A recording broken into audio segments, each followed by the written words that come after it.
Hello everyone, welcome to my channel. I am here to help you today. I know you use this video to fall asleep, so before that, like the video and subscribe to the channel.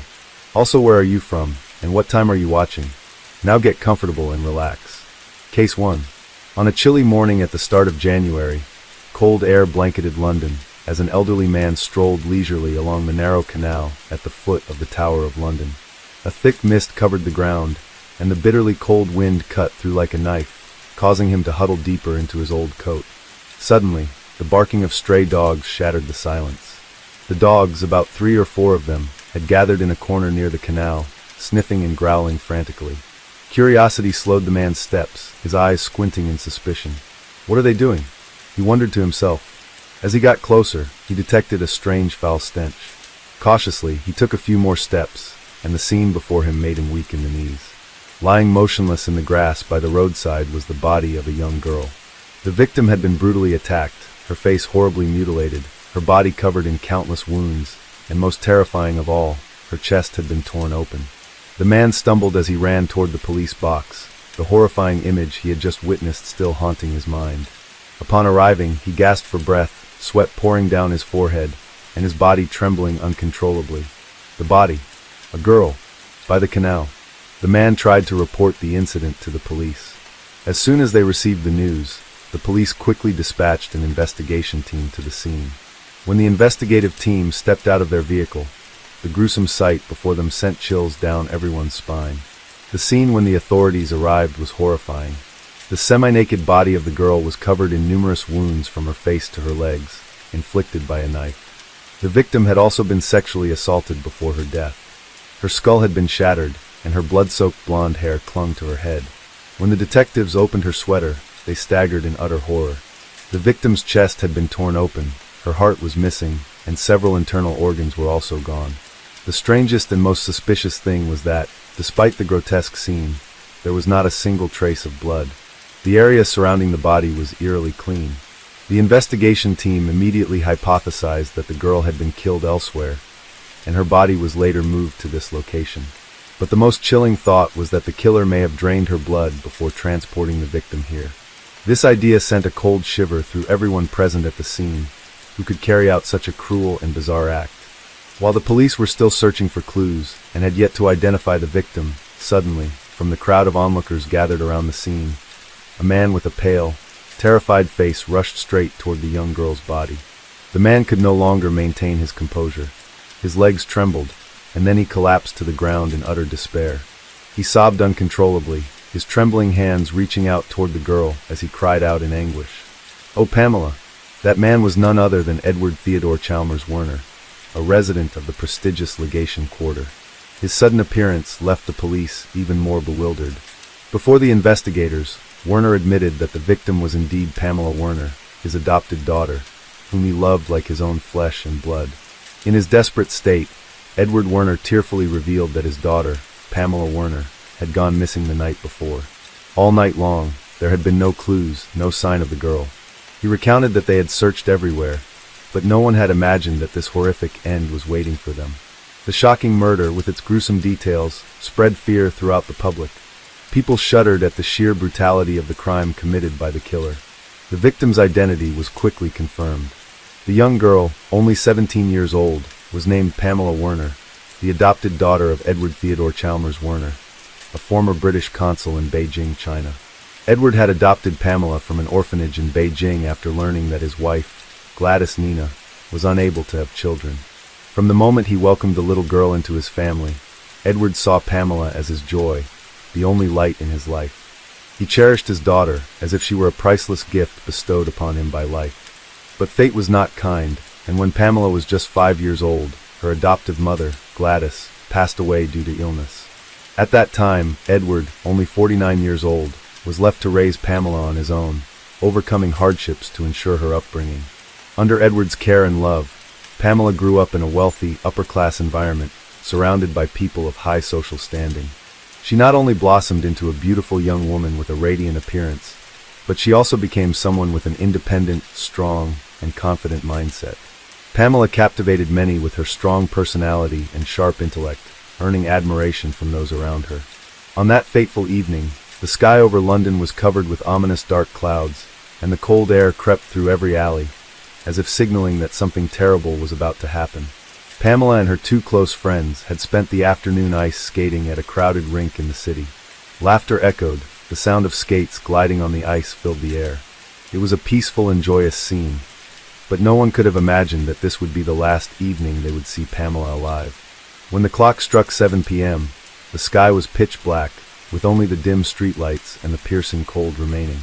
The three young girls said their goodbyes, preparing to leave the rink. Pamela's two friends couldn't help but feel uneasy as they noticed the darkening skies and the deserted streets. They turned to Pamela and asked, "Aren't you afraid to go home alone? It's dark now, and the streets are so cold and empty." With a confident smile, Pamela responded lightly. "London is the safest city in the world," she said, her tone firm, as if it were an indisputable truth. She cheerfully slung her ice skates over her shoulder, climbed onto her bicycle, and rode off. "Whoa, look there!" That night, as the clock struck 8 p.m., Edward Werner sat quietly in the living room, waiting for Pamela to return. The old armchair by the fireplace, where he always sat every evening, was his usual spot as he watched the door, anticipating the sound of his beloved daughter's footsteps. But tonight, something was different.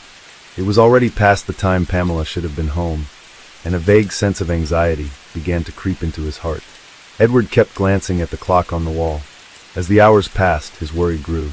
Unable to sit still any longer, he decided to send the servant to the ice rink, where Pamela had said she would be with her friends, to look for her. However, several hours later, the servant returned with a disappointed look. There was no trace of Pamela. She wasn't at the rink, and no one had seen her since she left. Fear surged in Edward's heart like a tidal wave. No longer able to just wait, he grabbed a flashlight and stepped out of the house, searching every street and alley in the dark. The bitter night wind lashed at his face, but he didn't care. Edward's eyes scanned the darkness constantly, hoping to catch a glimpse of his daughter. He searched from street to street, from square to small alley, but there was no sign of Pamela. The next morning, when he heard rumors of a horrifying murder discovered near the canal at the foot of the Tower of London, Edward froze. An indescribable sense of dread washed over him, and he felt as if his body had turned to ice. He rushed to the scene, praying that the victim wasn't his daughter. But when he saw the tangled blonde hair beneath the tarp, Edward realized the terrible truth. It was Pamela, his beloved daughter, whom he had spent his life caring for and protecting. The autopsy revealed that Pamela had died from a brain hemorrhage. She had been struck multiple times on the head with a blunt object, the blows so powerful that her skull was fractured. Given the distance and the force of the attack, the examiners concluded that the perpetrator must have been someone known to the victim. After taking Pamela's life, the killer broke her arms and used a sword, about 10 centimeters in length, to mutilate her body. All of Pamela's muscles were severely damaged, and her internal organs were completely missing. The killer had used a sword with great precision and skill, leading investigators to suspect that the perpetrator might be a surgeon. Initially, all suspicions pointed to Edward Werner, the victim's adoptive father. The police could not overlook the possibility that he himself was the one who had murdered his daughter. Rumors from neighbors and acquaintances described Edward as a man known for his temper and lack of emotional control. He was a highly educated scholar, intelligent, but often lacked restraint in situations. On several occasions, he had displayed excessive anger, sometimes even resorting to violence. Edward had a troubled past. He had been forced to leave his position at a foreign diplomatic office after using a whip to attack locals whom he deemed disobedient. In one incident, he had even broken the nose of a man who dared to harass his daughter in the street, reinforcing the public image of Edward as a quick-tempered and violent man. The big question arose, could a man with such a volatile personality like Edward Werner have lost control in a fit of rage and taken his daughter's life? The police could not dismiss this theory, as Edward's past made him a prime suspect. However, when faced with his daughter's body, Edward was clearly devastated, breaking down at the sight of Pamela. The deep pain and despair on his face were palpable, moving those around him. Moreover, after thoroughly searching Edward's home and examining his clothes, the police found no traces of blood, which gradually weakened the theory that he was the killer. During the investigation, the police arrested several suspects in the hope of finding the culprit behind Pamela's brutal death. However, due to a lack of evidence, none of those arrested were charged, and the case came to a dead end. Ultimately, those suspected had to be released. The investigation gradually stalled, and time passed without any new developments. As the case grew cold, public interest waned. It seemed that people had slowly begun to forget about Pamela's tragic death. Only one person remained haunted by the young girl's murder, Edward Werner, Pamela's adoptive father. While he lived in daily torment, tirelessly seeking justice for his daughter, the London police and government at the time seemed indifferent. They worked in a careless, lethargic manner, showing little urgency in investigating or resolving the case. Edward steadfastly insisted that the person who killed Pamela had to be wealthy enough not to steal her valuable diamond watch. However, his suspicions received little attention from the authorities. Unwilling to give up, Edward offered a substantial reward to anyone who could provide a clue leading to the murderer's capture. Despite submitting multiple requests to the British government to reopen the case for further investigation, all of his efforts were rejected. Each time, his hope was extinguished, but his determination never wavered. Edward decided to continue the investigation on his own. He spared no expense, hiring private detectives in hopes that they might uncover what the police had missed. The man embarked on a challenging journey to seek the truth, knowing full well that it would not be easy. After Edward Werner announced the hefty reward for anyone with information leading to Pamela's killer, countless people came forward. Every day, Edward had to sift through various information, ranging from baseless rumors to vague stories. However, among them, one woman caught his special attention, a prostitute named Marie. Her account provided crucial details and opened up a completely new avenue for investigation. With a haunting gaze, Marie recounted that on the night Pamela was murdered, she had seen a blonde girl, Pamela, arrive in the Badlands, a notorious area known for debauchery, where Marie worked. What stood out was that the girl was not alone, but had appeared with 3 other men. One of them was a name Marie would never forget, Prentice, a wealthy dentist known for indulging in wild behavior, especially when his wife was not around. Marie knew Prentice well. She had been hired, along with other girls, to dance naked and serve the dentist while his wife was away at his private house parties. During those gatherings, Marie had witnessed Prentice proudly showing off his collection of hunting knives. Large, sharp blades displayed all around the room, as if they were his greatest pride. The presence of those knives, along with Prentice's arrogance, always left Marie feeling uneasy. That night, when Pamela arrived with 3 men, Marie could hardly believe the young girl had fallen in with such people. Marie recounted that after they took Pamela down to the first floor, a restricted area, she suddenly heard 2 blood-curdling screams coming from the room. The screams, filled with terror and pain, sent chills down Marie's spine.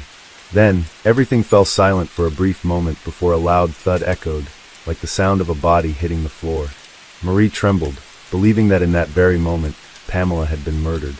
The poor girl had died right there, in the first-floor room, at the hands of Prentice and his accomplices. Marie wasn't the only one haunted by the memories of that night. Another prostitute who had been in the area also confirmed Marie's story. Upon learning this, Edward Werner's resolve only deepened, convinced that if he dug further, the truth would eventually be revealed. Edward continued investigating every possible lead, no matter how small, and eventually, he tracked down the rickshaw puller, a witness the police had previously questioned, but hadn't gotten much information from. The rickshaw puller, with a weary and haunted expression, recounted the events of that night, a chilling detail he had not dared to reveal before. According to the puller, he had seen a blonde girl, none other than Pamela, arrive at a brothel, accompanied by 3 foreign men. Among them was Prentice, whom he later recognized through a photograph, the same dentist Marie and another prostitute had mentioned. In the puller's memory, about 2 hours later, when the night had grown late and the city had quieted down, the group reappeared, carrying the girl, but her condition now terrified him. Pamela's clothes had been torn to shreds, her face covered with a thick cloth, and she was no longer moving. Though the sight made the rickshaw puller deeply uneasy, he dared not ask any questions or intervene, recognizing the danger of the situation. They ordered him to pull the rickshaw to a desolate area on the outskirts of the city. Throughout the journey, the puller couldn't stop thinking about the young blonde girl, now lying motionless. When they arrived, the men paid him. Then suddenly, one of them pulled out a sharp knife and pressed it against his throat, the man threatening that if he uttered a word about what he had seen that night, his life would be in danger. Shaking with fear, the rickshaw puller had no choice but to remain silent. This testimony was the final piece Edward had been searching for, further solidifying his theory that Prentice was the mastermind behind the brutal murder.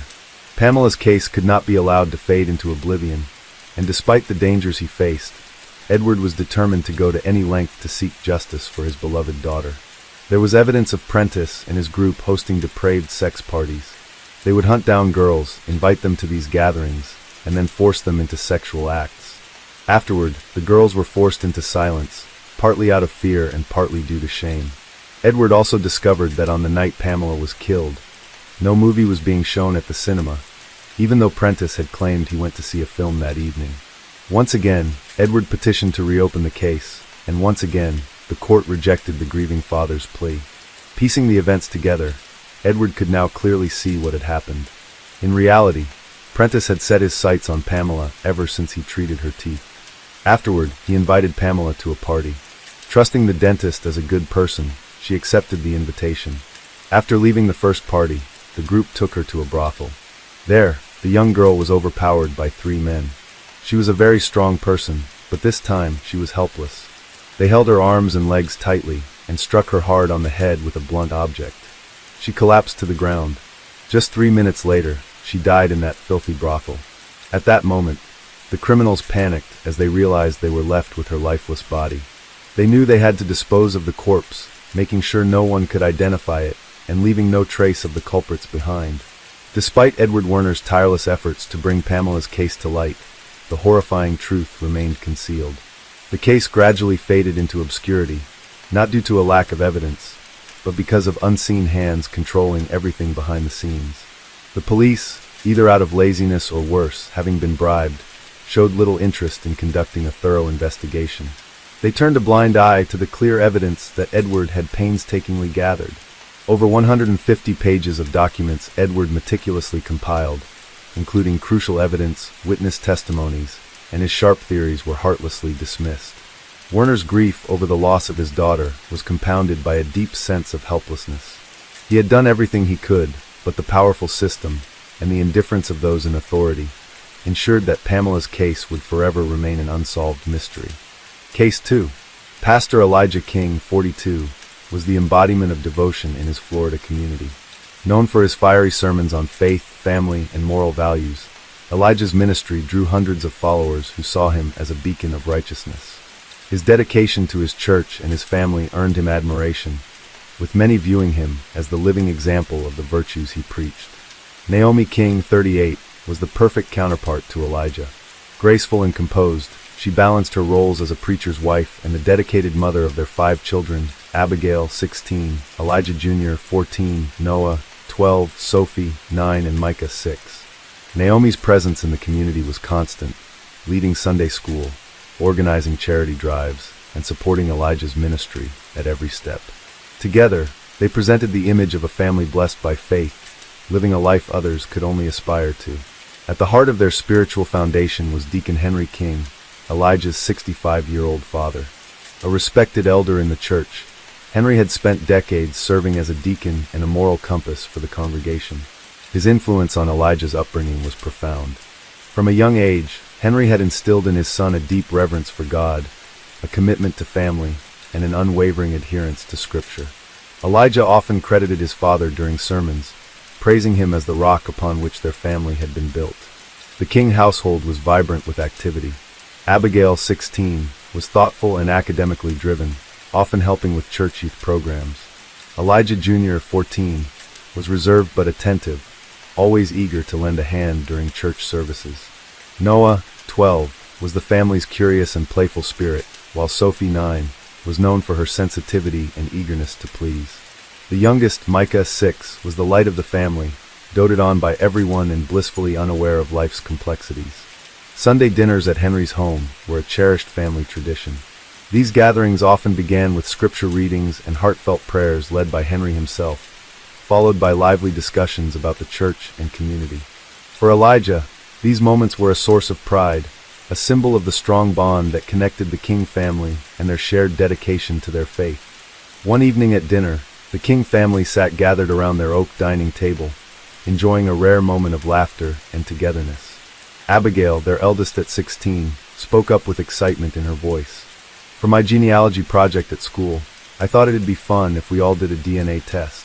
We can find out about our ancestry, maybe even find distant relatives. Her younger siblings EJ, 14, Noah, 12, Sophie, 9, and Micah, 6 buzzed with excitement, chiming in with their guesses about hidden royal bloodlines or mysterious family origins. Elijah, always supportive of his children's pursuits, smiled warmly. That sounds like a great idea. It'll be something we can all do together. Across the table, Naomi's smile faltered. She reached for a glass of water, her fingers trembling slightly. I don't know, Abby, she said softly. These things aren't always accurate, and they can be invasive. Her voice trailed off as she glanced at Henry, who was seated at the head of the table, his usual stern expression unchanging. Come on, Naomi, Elijah said, brushing off her hesitation. What's the harm? It's just a fun family activity, and it'll be good for Abigail's project. He reached over and placed his hand over hers, offering her a reassuring smile. We've got nothing to hide. Naomi looked at him for a moment, her expression unreadable, before nodding slowly. All right, she said, her voice barely above a whisper. The children cheered as Elijah pulled out his phone to order the DNA kits. Henry gave a tight smile but said nothing, sipping his coffee in silence. A few weeks later, the results arrived. Abigail eagerly gathered everyone around the computer as Elijah logged into the website. The room buzzed with excitement as they explored the report's ancestral origins, historical connections, and distant relatives. But as Elijah scrolled through the results, his brow furrowed. Something didn't add up. Wait, he said, leaning closer to the screen. This says I'm not a match to any of the kids as their biological father. He laughed nervously, shaking his head. That's obviously a mistake. Probably some kind of database error. Naomi froze, her hand tightening around the edge of the chair. Henry's gaze flicked to Elijah, his face calm but his jaw visibly clenched. I'll reach out to the company, Elijah said, his voice firm but composed. They probably just mixed up the data. He stood from the table and kissed Naomi on the top of her head. Don't worry about it. I'll get it sorted out. Over the next few days, Elijah contacted the genealogy company, pointing out the error in their report. He explained the issue in detail, confident they'd come back with a correction. But when their response arrived, it left him reeling. We've triple-checked the results, the company representative explained over the phone. There's no mistake. The children's biological father is someone other than you, and the markers match another close relative within your submitted samples. Elijah's heart sank. He asked them to confirm again, but the answer remained the same. Hanging up the phone, he sat in stunned silence. The only possible match within the submitted samples was his father, Henry. The weight of the revelation crushed him. His mind raced back to subtle moments, Henry's frequent visits, the way Naomi had grown quiet whenever he was around, her initial resistance to the DNA test. It all began to make horrifying sense. That evening, Elijah returned home, clutching the printed DNA results.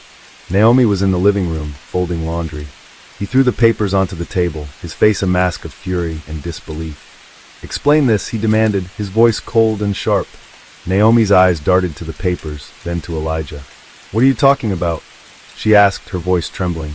The DNA results, Elijah snapped. They're saying I'm not the father of my children. But they also say there's another match in our family. Care to explain that? Naomi's face paled as she clutched the back of the chair for support. There must be a mistake, she stammered. That can't be right. Elijah leaned closer, his voice rising. Don't lie to me, Naomi. I went back to the company. They verified it, there's no mistake. So, I'll ask you again. Explain this.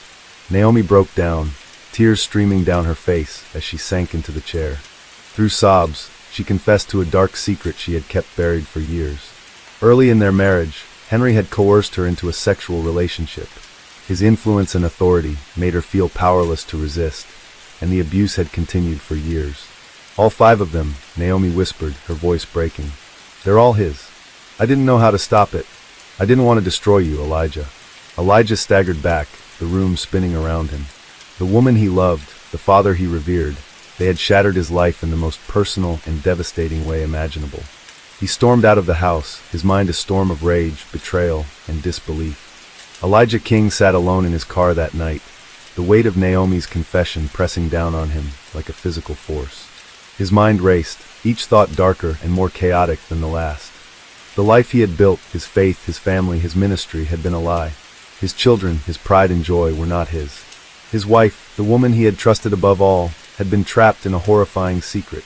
And his father, the man who had raised him, guided him, and taught him to live by God's word, was a monster. The emotions came in waves: shock, pain, disbelief, then anger so blinding it took his breath away. Elijah gripped the steering wheel until his knuckles turned white. Tears streamed down his face as he shouted into the empty car. Why? How could they do this to me? He slammed his fists against the dashboard, the frustration boiling over. He drove aimlessly for hours, the streets of his quiet Florida town empty under the moonlight. Memories of family dinners, sermons about forgiveness, and the moments he thought defined his perfect life flooded his mind, now tinged with betrayal. Everywhere he turned in his thoughts, he was met with lies. As dawn broke, Elijah found himself parked at the edge of a lake, staring out at the water. In the stillness of the morning, his pain began to transform into something colder, sharper: vengeance. The betrayal was too great to forgive, the wounds too deep to heal. In his mind, there was only one way to bring justice to the situation. His father and his wife needed to pay for what they had done. Elijah began to plan, the clarity of his thoughts startling him. He had spent years preaching forgiveness, but forgiveness was no longer an option. His heart, once full of compassion, now burned with the need for retribution. He replayed Naomi's confession over and over, each word fueling his resolve. When Elijah returned home, he was calm, eerily so. He didn't speak much to Naomi, who had spent the night crying in their bedroom. He couldn't look at his children without feeling a sharp pang of grief, knowing they weren't his, but he still loved them fiercely. That love only deepened his anger. The evening was heavy with tension as Elijah returned home. Naomi sat alone in the living room, her tear-streaked face pale and anxious. She had spent the entire day on edge, dreading the inevitable confrontation. Elijah entered the room silently, his eyes dark and emotionless, a kitchen knife concealed in his grip. Naomi looked up, her face contorting with a mixture of fear and hope. "Elijah," she whispered, her voice trembling. "I know you're hurt, but we don't," he interrupted, his voice low and icy. "Don't you dare try to fix this with words. You've destroyed everything, Naomi. Everything." Naomi stood, wringing her hands as tears began streaming down her face. "I was trapped, Elijah. I didn't know how to stop it. I never wanted to hurt you." Elijah's laugh was sharp and bitter, cutting through her words like the knife he gripped. "You didn't want to hurt me. You let him violate our marriage, father my children, and sit at our table as if nothing was wrong. You lied to me every single day, Naomi." She fell to her knees, sobbing uncontrollably. "Please, Elijah, I love you. I love you. We can fix this, fix this." Elijah snapped, his rage finally erupting. "This can't be fixed. You've condemned me to live a lie, and now you'll pay for it." With a sudden, savage movement, he plunged the knife into her chest. Naomi gasped, her eyes wide with shock as the blade tore through her body. Elijah's face was devoid of mercy as he pulled the knife out and struck again, this time in her abdomen. The room was filled with the sickening sound of flesh tearing and her anguished cries. Naomi tried to crawl away, her blood pooling on the floor, but Elijah was relentless. Each stab was fueled by years of betrayal and humiliation. "You should have told me the truth," he shouted, his voice shaking with rage. "You should have stopped him." When Naomi finally lay still, her body a lifeless heap on the blood-soaked carpet, Elijah stepped back, panting heavily. The rage inside him didn't subside, it only shifted focus. There was still one more person who needed to face justice. The evening air was heavy as Elijah drove to Henry's house, his grip tight on the steering wheel. His mind raced with thoughts of betrayal and vengeance. The image of his lifeless wife burned into his memory. He had nothing left to lose, and justice, in his eyes, demanded blood. Bursting through the door, Elijah found Henry sitting at the dining table, a cup of tea in hand, and his Bible open in front of him. Startled, Henry looked up. "Elijah, what are you doing here?" he asked, his voice tinged with confusion and a flicker of fear. Elijah didn't respond. Instead, he threw the crumpled DNA results onto the table. "Explain this," he demanded, his voice low and simmering with rage. Henry's eyes darted to the paper and then back to Elijah. "I don't know what this is," he said, his voice faltering. "Don't you dare lie to me," Elijah snapped, his hands trembling. "You've been violating Naomi for years, haven't you? You fathered my children." Henry stood, raising his hands as though to calm his son. "Elijah, listen to me. It's not what you think, don't lie." Elijah roared, his voice shaking the room. "You destroyed my family. You're a monster." Before Henry could speak again, Elijah lunged forward, plunging the knife into his father's side. Henry cried out, stumbling backward and clutching at the wound. Blood seeped through his shirt as he tried to steady himself, but Elijah didn't stop. With savage precision, Elijah stabbed him again and again, each thrust driven by years of pent-up rage. Henry collapsed to the floor, writhing in pain, his strength draining rapidly. "You deserve to feel the pain you inflicted on me," Elijah growled, standing over his father. Henry tried to crawl away, his breaths coming in short, desperate gasps, but his body was too weak to respond.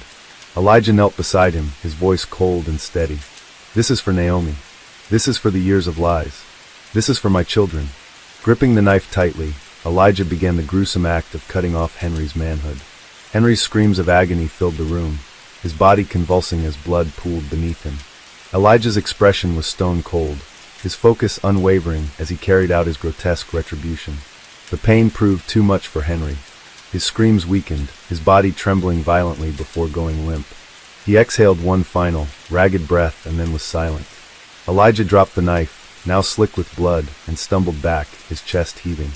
The room reeked of iron and death, the echoes of Henry's torment still ringing in his ears. For a moment, he stood there, staring at the lifeless body of the man he had once called his father. But there was no relief, no satisfaction, only a hollow emptiness where his faith and family had once been. Elijah walked out of the house, his clothes soaked in blood. Then he sat on the front porch. The quiet neighborhood erupted in chaos when police arrived at Henry's house, responding to frantic calls from neighbors who had heard horrifying screams and crashing noises. The officers, weapons drawn, approached cautiously, expecting resistance. Instead, they found Elijah sitting on Henry's front porch, drenched in blood, his Bible resting in his lap. Elijah's demeanor was chillingly calm. He looked up at the officers as they approached, his expression unreadable. "It's done," he said simply, raising his hands in surrender. "God's justice has been served." The officers quickly handcuffed him, their unease palpable. As Elijah was led to the patrol car, one officer cautiously ventured inside the house. What they discovered was beyond words, a scene of unimaginable violence. Henry's body lay in a grotesque state, his chest riddled with stabbed wounds and his manhood cruelly severed. The pool of blood and the signs of struggle spoke volumes about the brutality of the act. As they placed Elijah into the back seat of the car, he turned to one of the officers. His voice was steady, almost casual. "Naomi," he said, "you'll find her at our house. She betrayed me too." The officers exchanged shocked glances, realizing the full scale of the horrors they were dealing with. Rushing to Elijah's home, they found Naomi exactly as Elijah had described. Her dismembered body lay in the living room, her remains scattered in a gruesome display of rage and methodical violence. Back at the station, Elijah provided a chillingly detailed confession, his voice devoid of emotion. "She lied to me for years," he said of Naomi. "And my father, he ruined everything I believed in. They had to face the consequences." His calm recounting of the murders stunned the investigators. When pressed on his actions, Elijah simply replied, "They destroyed our family. I just finished what they started." The dual crime scenes, the sheer brutality of the murders, Elijah's cold composure sent shockwaves through the community. Their once revered preacher had become a figure of terror, leaving a devastating legacy of violence and betrayal in his wake. Elijah's trial drew national attention, a horrifying tale of betrayal, rage, and gruesome vengeance that captivated the public. The courtroom was packed with journalists, onlookers, and members of Elijah's former congregation, all eager to see how the justice system would handle the preacher-turned-murderer. The defense painted Elijah as a man driven to madness by unimaginable betrayal. They called on psychologists to testify about the trauma he endured upon learning the truth about his children's parentage and his father's abuse of Naomi.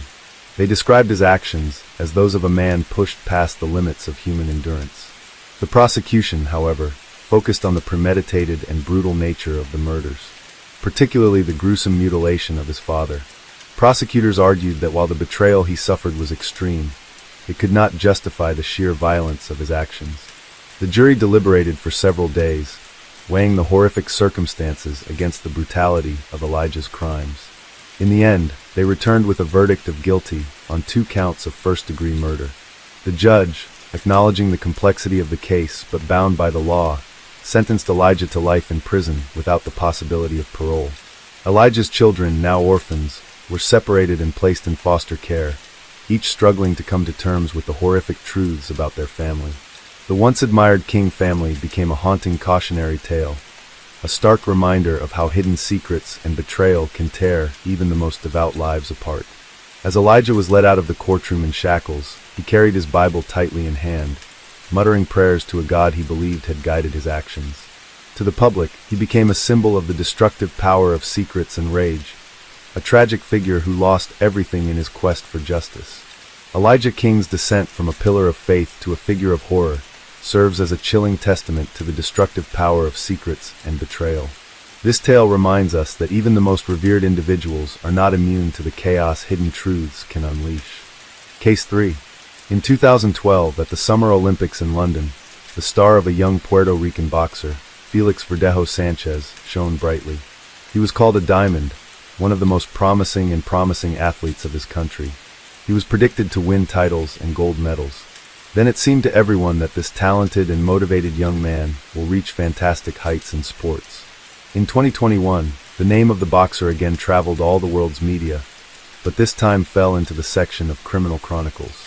This story is about a teenage attachment that grew into a kind of addiction and led to a terrible tragedy, and also about how the author of the main knockout of 2014, who was praised and promoted by two-time Olympic champion Vasyl Lomachenko, almost received a death sentence, but eventually went to prison for life. It is noteworthy that despite the presence of irrefutable evidence and confessions of the boxer's accomplice, he himself to this day refuses to plead guilty.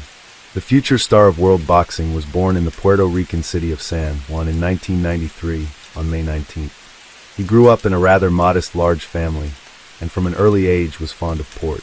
True, in childhood he planned to connect his life with baseball, but his further fate was determined by a funny incident. When the boy was 9 years old, a family friend came to visit them with his son of the same age. The boys were playing in the yard, but suddenly quarreled and a fight broke out. Parents separated the children, and the father of the future athlete noted that if he wants to fight with someone in the future, let him wear boxing gloves. After that fight, Felix, at his request, was taken to a local gym, where the boy, as he later admitted himself, from the first training session fell in love with boxing. At the age of 16, he won the Pan American Junior Championships. A year later, he won his country's championship, and a year later, he went to the Olympic Games in London, where he reached the quarterfinals. In the same year began his brilliant career in the professional ring. In total, Verdejo had 29 fights, gaining 27 confident victories, and in 2014 he was recognized as the author of the best knockout in the fight against Sergio Villanueva. A year later, Felix won his first championship belt with the WBO Latino title, which he subsequently defended 6 more times in 2 years. Everyone who saw him in the fight had no doubt this young man will write his name in the history of world boxing. And now let's get to know Keishla Rodriguez. The girl was born in November 1993 in San Juan. The full name given to her at birth is Keishla Marlene Rodriguez Ortiz. Her parents, Jose and Kayla Rodriguez, had another common daughter, Beryl Nicole, and also the couple raised Kayla's son, Jonathan, from a previous marriage of a woman. Keishla grew up an open and sociable girl. She did well in school and adored animals, dreaming of becoming a veterinarian in the future. Her best friend was her sister Beryl, to whom she confided all her secrets and worries. Keishla studied in the same school with Felix Verdejo, who was her age. Young people were acquainted since childhood, and in adolescence between them began a romantic relationship. In 2011, Rodriguez's parents divorced and separated. Kayla moved to relatives in Florida, and her daughters, who were by then already adults, decided to stay in San Juan. Despite the fact that each of the sisters had long since lived their own lives, they continued to stay in close contact and told each other about everything that was happening to them. At the age of 18, a promising boxer, who has already managed to take part in the Olympic Games, had an affair with a young schoolgirl and aspiring model, Elisa Maria Santiago Sierra. At that time, the girl was only 14 years old, and she was still in school, but even then she made big plans for the future with a promising and world-famous athlete. In addition, Elisa's parents were not at all against this relationship. Attractive and talented Felix, who has always had a lot of fans, becoming a boxing star, literally bathed in the rays of fame, and was surrounded by female attention. He did not miss the opportunity to spin a novel or a passing affair on the side, and also, despite the serious relationship with Elisa, continued to meet with his school friend Keishla. Keishla's sister, Berylis, and her mother, Kayla Rodriguez, knew about the affair and did not approve of the relationship. In addition, the situation was very ambiguous. On the one hand, Elisa considered herself the only woman in great love of the athlete, was preparing for the wedding, and made far-reaching plans for their joint future. On the other hand, Kishla knew that the lover has a fiancé, but at the same time, Felix did not let her go. On top of that, he was her first great love, and deep down, the naive girl herself still hoped to be the one. In 2016, the boxer did marry the young Elisa, who at that time was barely 19 years old. Elisa by that time was already quite a famous model, had tens of thousands of followers in social networks, and also opened her own beauty studio for eyelash extensions. In August of the same year, just a few months after the wedding, the athlete got into a serious car accident when he was rushing on his motorcycle. He was taken to the hospital in serious condition with head injuries, bruises, and lacerations. His trainer, Ricky Marquez, seriously feared that his talented charge would go off the rails at the height of his career, but Felix, contrary to the disappointing prognosis, made a rapid recovery and soon returned to the ring. In September 2019, the boxer published in his profile in the social network a picture with Elisa, who was in a large term of pregnancy. In the comment to the photo, he wrote, "Soon I will meet my daddy's princess." And a month later, he announced the birth of a daughter, who was given the name Miranda Verdejo Santiago. The young man in public looked like a loving husband, caring father, and an exemplary family man, but secretly from his wife he continued to meet with Kishla, who could not let go. As Elisa later admitted, she guessed that her husband was cheating on her, but every time he tearfully vowed to leave his mistress. Kishla repeatedly tried to break off this painful relationship, but Felix would not let her go. She had no other men, because the boxer threatened that if he found out about the fact that Kishla had someone not good for her and her chosen one, Kishla herself, who had fallen in love with Verdejo since high school, continued to love him despite everything. Rodriguez, as planned, connected her life with the care of animals and got a job at the Center of Veterinary Medicine and Aesthetics. Colleagues described her as conscientious, hardworking, and very responsible. She lived with 2 dogs and a cat, which she simply adored. In 2020, Elisa discovered the correspondence of her husband with several mistresses, including Kishla.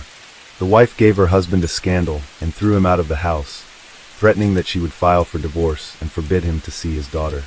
Elisa's threats had an effect. In addition, in the career of the athlete at that time, there was a serious decline and unnecessary problems where he did not need. For a while, he really stopped seeing Rodriguez, but Felix still did not let her go, trying to control almost every step Kishla. After a few months of secret visits resumed, and in April 2021, Kishla discovered that she was pregnant. She bought a rapid test at the drugstore, which only confirmed her fears. She first called her sister, who was aware of her complicated relationship with the athlete, and told her everything. It was out of the question to have abortion, because Kishla was already 27 years old, and she was ready to have a child, even if she had to raise it on her own. A few days later, Kishla broke the news to the father of her child, hoping in her heart that he would accept it. But Felix was not happy, to put it mildly. He got angry and told his mistress that she should go to the doctor, and if the pregnancy is confirmed, it will be necessary to have an abortion. Naturally, Rodriguez answered him with a firm refusal, but the boxer began to threaten her and insist. Felix said that an illegitimate child will finally destroy his reputation, and this he cannot allow. After Kishla's visit to the hospital, her pregnancy was confirmed, and she now had a certificate to prove it. She called Felix and told him everything, which made him furious. Felix shouted and demanded that Kishla immediately get rid of the child, but she again responded with a categorical refusal. Then the athlete decided to go on the sly, saying that he did not believe her, and wanted to personally look at the issued medical certificate. He appointed Kishla a meeting in the evening in a crowded place, which did not surprise her, because they always tried not to draw attention to themselves and do not get in front of anyone. A few days before the meeting, the boxer stopped by his old friend Luis Antonio Cadiz, who worked in a local machine shop and also had ties with the criminal world, selling illegal drugs. Felix briefly outlined the situation and asked him to help him get rid of his pregnant mistress. Luis had previously been in the field of vision of the police, and the prospect of being in prison scared him, but the athlete was persistent, assured that everything would go smoothly and the police will never come out on them. Besides, Felix promised him an impressive cash reward, and Luis agreed. With the support of an accomplice, Felix called Kishla and told her that he wanted to meet her on the evening of April 29th to confirm her pregnancy and decide what to do next. Immediately after talking to her lover, Kishla called her sister back and told her everything. She still had hope that Felix would accept her child and would not insist on an abortion. But Bereliz saw this situation as quite alarmed. She knew that the boyfriend had threatened her sister, and she was worried that he wouldn't do anything to her.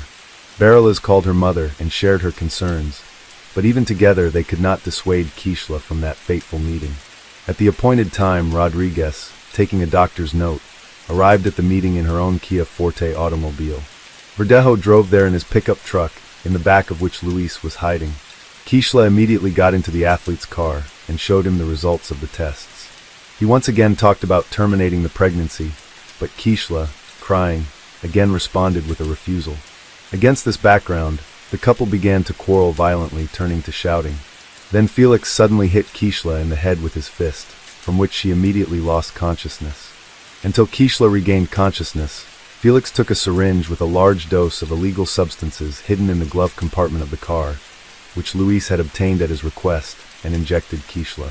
Then, together with his accomplice, they carried her to the back of the car, where there were already prepared pieces of wire and a concrete block. The men tied Rodriguez up, attached the load, and then covered her with a tarp so that no one would accidentally see anything. Felix then returned to the pickup truck while his accomplice got behind the wheel of Kishla's vehicle. Together, they drove to the bridge over the San Jose Lagoon.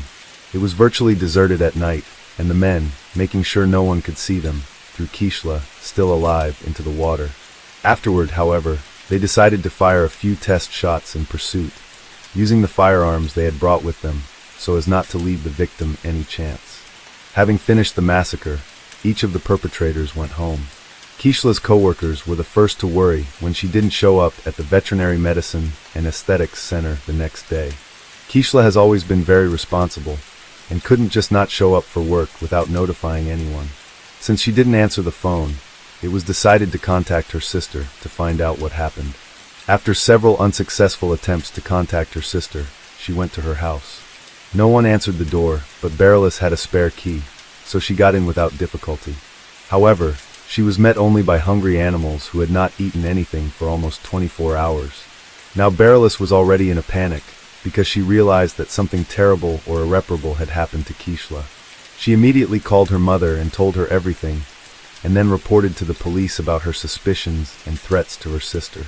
She also called Felix, but he claimed that he had spent the previous evening and night at home with his family, and had not gone to any meeting. The missing girl's mother took the first flight from Florida to San Juan.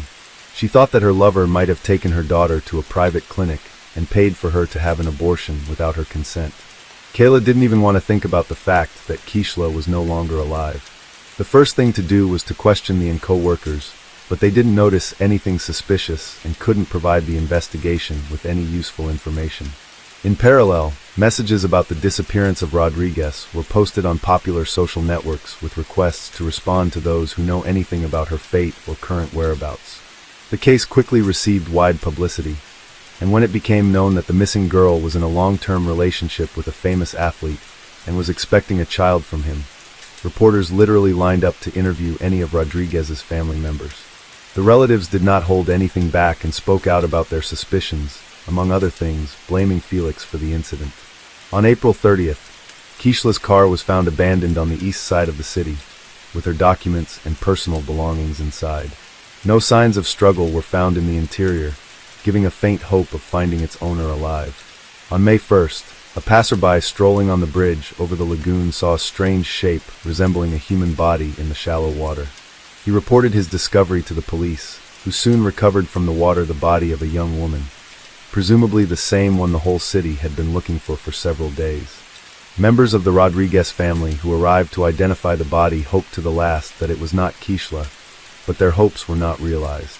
The body had been in the water for several days and changed a lot, but the girl was immediately identified by a remarkable tattoo on her arm. When news of the gruesome discovery hit the press, the residents of the city revolted and began to go out to spontaneous rallies, demanding punishment for those responsible. The same day, Verdejo was detained and taken to the police station for questioning, but the athlete categorically denied his involvement and claimed that on the night of Kishla's disappearance, he was at home with his family. As there was nothing to charge him, Felix was released on his own recognizance. One of the key witnesses was the athlete's legal wife, who at the first interrogation admitted that she was aware of his affair with Kishla, but that she had heard about her rival's pregnancy for the first time. On top of that, she did not confirm her husband's alibi, saying that he was not at home on the night of the murder. The first thing investigators did was check traffic surveillance footage on the way to the bridge from which Kishla was thrown.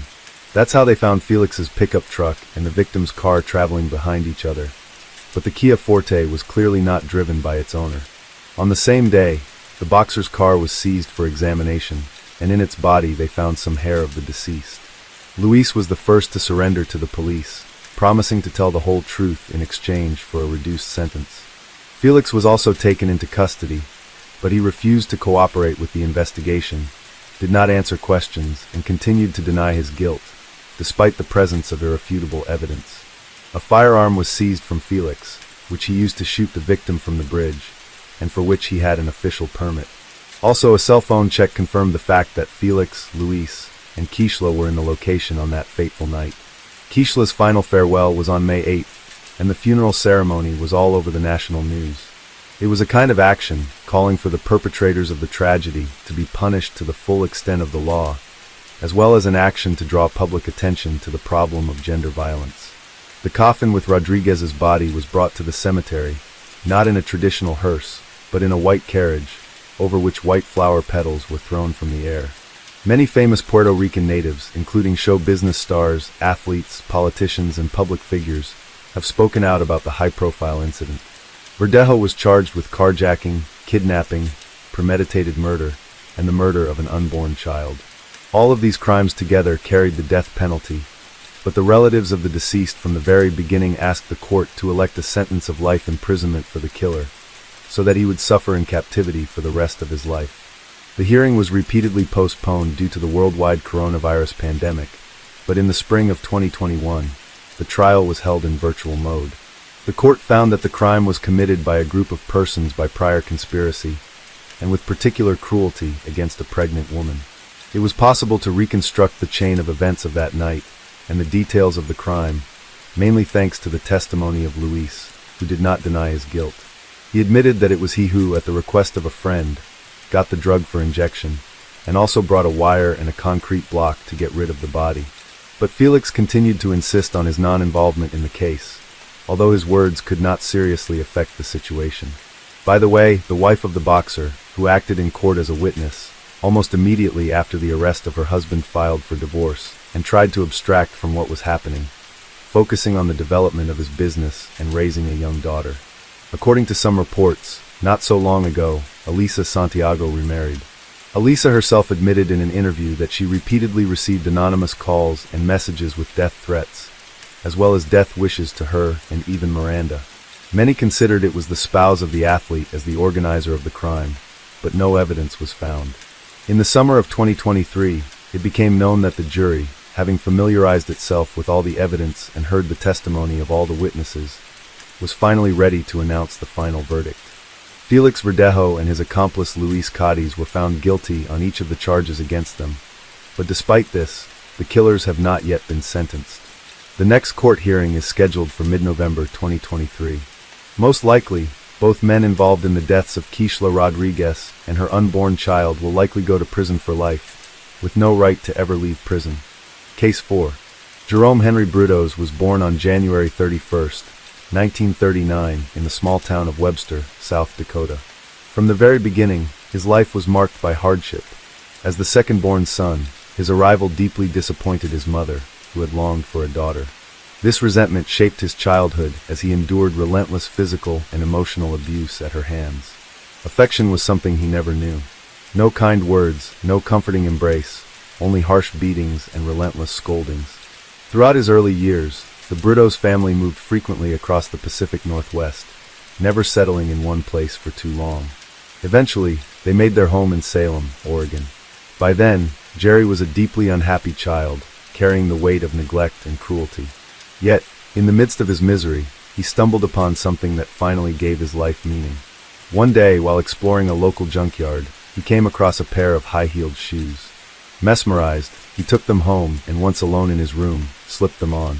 The way they felt excited him, but his moment of curiosity was abruptly shattered when his mother caught him. Furious, she ripped the shoes away and punished him severely.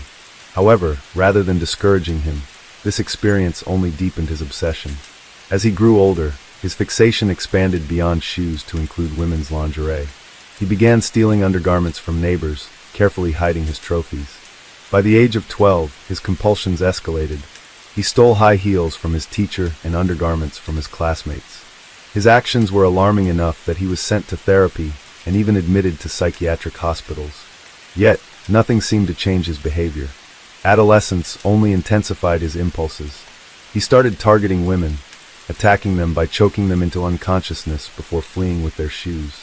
The stolen garments became objects of fixation, fueling his fantasies of control and domination. At 16, he took his obsessions a step further. He abducted a young girl, physically assaulted her, and threatened her with a knife. His attack was interrupted by an elderly couple who happened to pass by, leading to his arrest.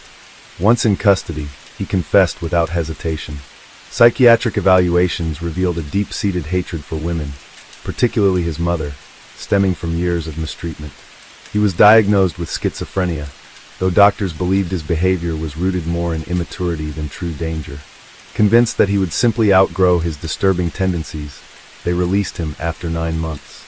Upon reaching adulthood, Jerry attempted to integrate into society by enlisting in the military, but his unusual obsessions led to his discharge. Shifting paths, he trained as an electronics technician. In 1961, at 22 years old, he met Darcy, a 17-year-old girl, and quickly fell in love. They married soon after and had 2 children.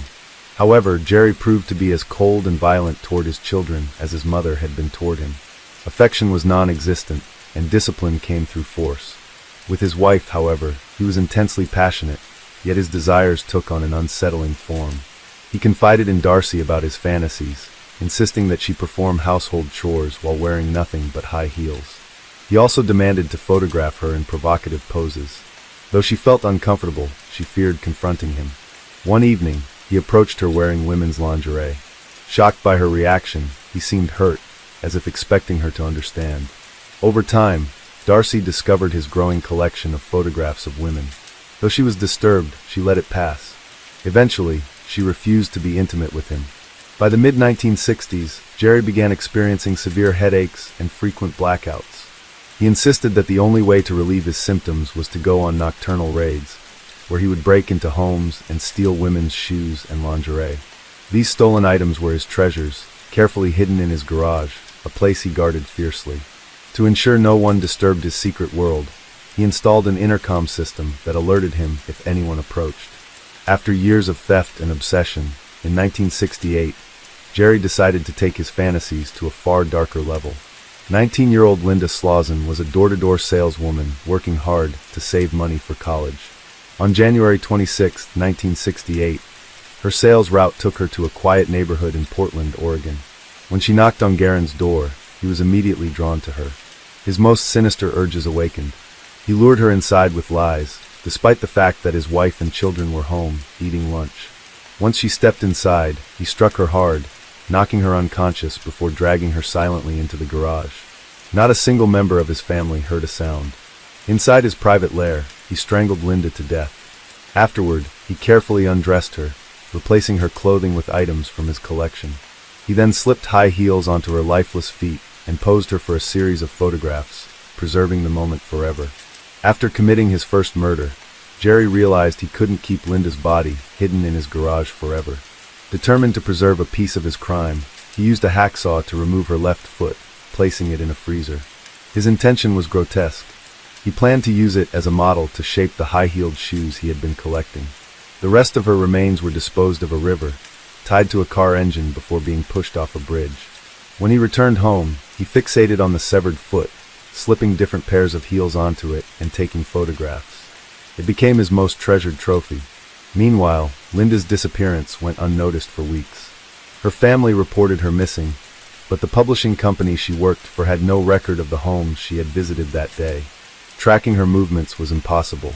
Eventually, the police found her abandoned car, but there were no signs of a struggle, no missing belongings, nothing to indicate foul play. If she had been abducted, the perpetrator had been meticulous. With no leads, investigators moved on, and the case faded into obscurity. Jerry, however, was elated. He had committed what he believed to be the perfect crime.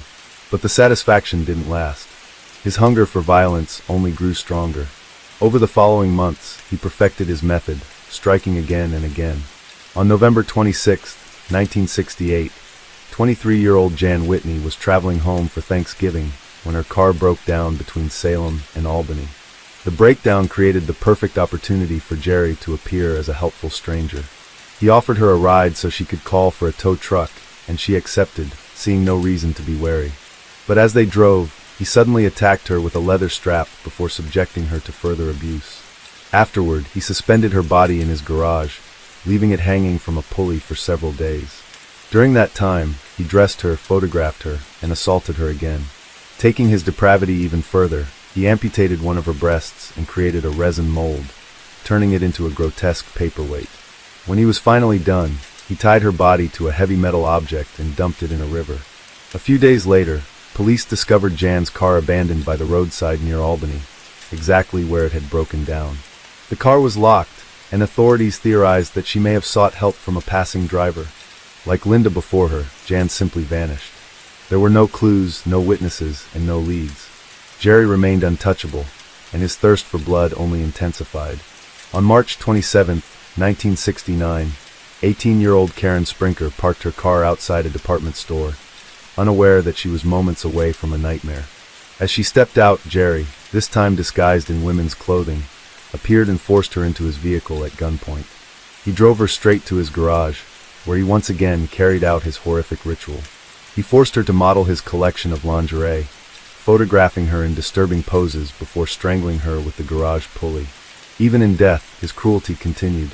He mutilated her body, removing her breasts to create additional resin molds.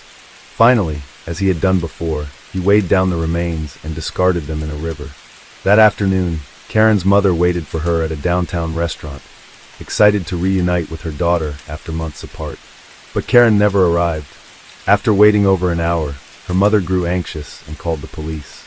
Investigators quickly located her car in the department store's parking garage, her keys and belongings still inside.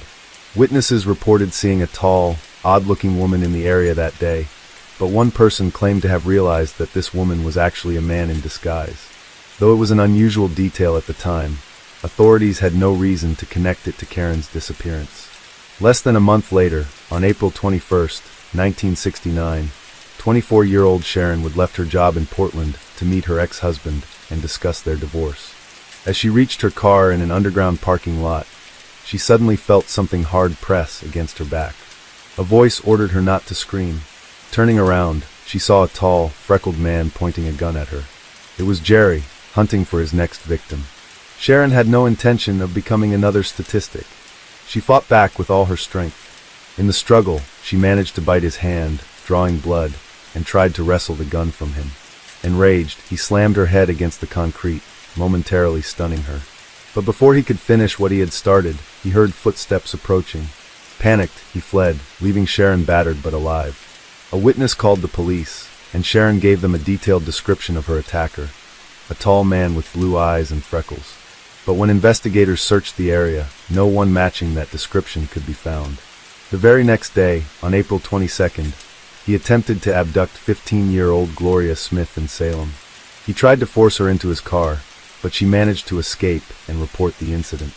Like Sharon, she described a large, freckled man driving a sports car. Investigators noted the similarity between both attacks, but without physical evidence, the suspect remained unidentified. Then on April 23rd, 22-year-old Linda Sally set out to buy a gift for her boyfriend. As she walked through a mall parking lot, Jerry approached her, flashing a fake police badge. He accused her of shoplifting and threatened to arrest her unless she followed his instructions. After bringing Linda to his garage, Jerry restrained her, leaving her tied up while he went about his day. Although she didn't attempt to escape, she fought back when he returned and tried to strangle her with a leather strap. Unfortunately, her resistance wasn't enough to save her life. Once she was lifeless, he indulged in his usual twisted rituals, but this time, he hesitated to mutilate her body. He found her skin too soft, too unmarked for his usual gruesome acts. Instead, he experimented with electricity, attempting to make her corpse twitch under the current, an attempt that ultimately failed. Unsatisfied, he followed his familiar disposal method. He tied her remains to a car transmission and dumped them into a river. The following day, Linda never showed up for work. Her car was found abandoned, just like the others, with no sign of a struggle or robbery. As in previous cases, her disappearance left investigators without any immediate leads. Suspicion briefly fell on her boyfriend, but there was nothing to connect him to her vanishing. By this point, the Oregon police began to notice patterns among the missing women. They built a timeline, realizing that all the victims had disappeared in the latter half of each month. Most were young white women, many of them students, last seen in public places, mainly parking lots. However, despite these observations, they had no physical evidence to pursue. That was until an unexpected discovery changed everything. On May 10, 1969, a fisherman spotted what looked like a bundled package floating in the water.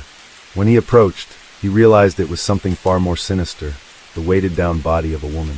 Still wearing her coat, the corpse had been tied to a heavy toolbox. Authorities arrived quickly, and forensic analysis soon identified the remains as one of the recently missing women, Linda Sally. The autopsy confirmed she had been strangled, with additional post-mortem injuries that stood out. 2 puncture wounds, one on each side of her rib cage, were surrounded by burn marks, evidence that someone had used electric shocks on her body. Investigators were now certain they were dealing with a sadistic killer, someone who took pleasure in tormenting his victims even after death. 2 days later, as divers continued searching the river, they made another grim discovery. A second body, severely decomposed and tied to the engine of a car, was pulled from the water. The bindings matched those found on Linda, suggesting the killer was responsible for both murders. The victim had been strangled, likely with a leather strap. Investigators strongly suspected the second body belonged to Karen. Her mother had described the outfit she was wearing when she disappeared, and the clothing on the recovered body matched, except for one detail. The victim was also wearing an oversized black bra, stuffed with crumpled brown paper towels. It became clear that this was part of the killer's bizarre fantasies. When dental records confirmed the body was indeed Karen, detectives realized they were officially hunting a serial murderer. Determined to track him down, investigators built a psychological profile of the suspect. He was likely between 20 and 30 years old, had experience with electrical work, evidenced by the copper wiring used to restrain victims, and was methodical in his actions. The double knots used on the bindings suggested someone skilled with their hands, possibly a technician or engineer. They also theorized that he had grown up in a household dominated by an abusive mother, which could explain his deep-seated rage toward women. Despite this promising profile, they still had no clear suspect. Turning to the social circles of Karen, detectives visited her university.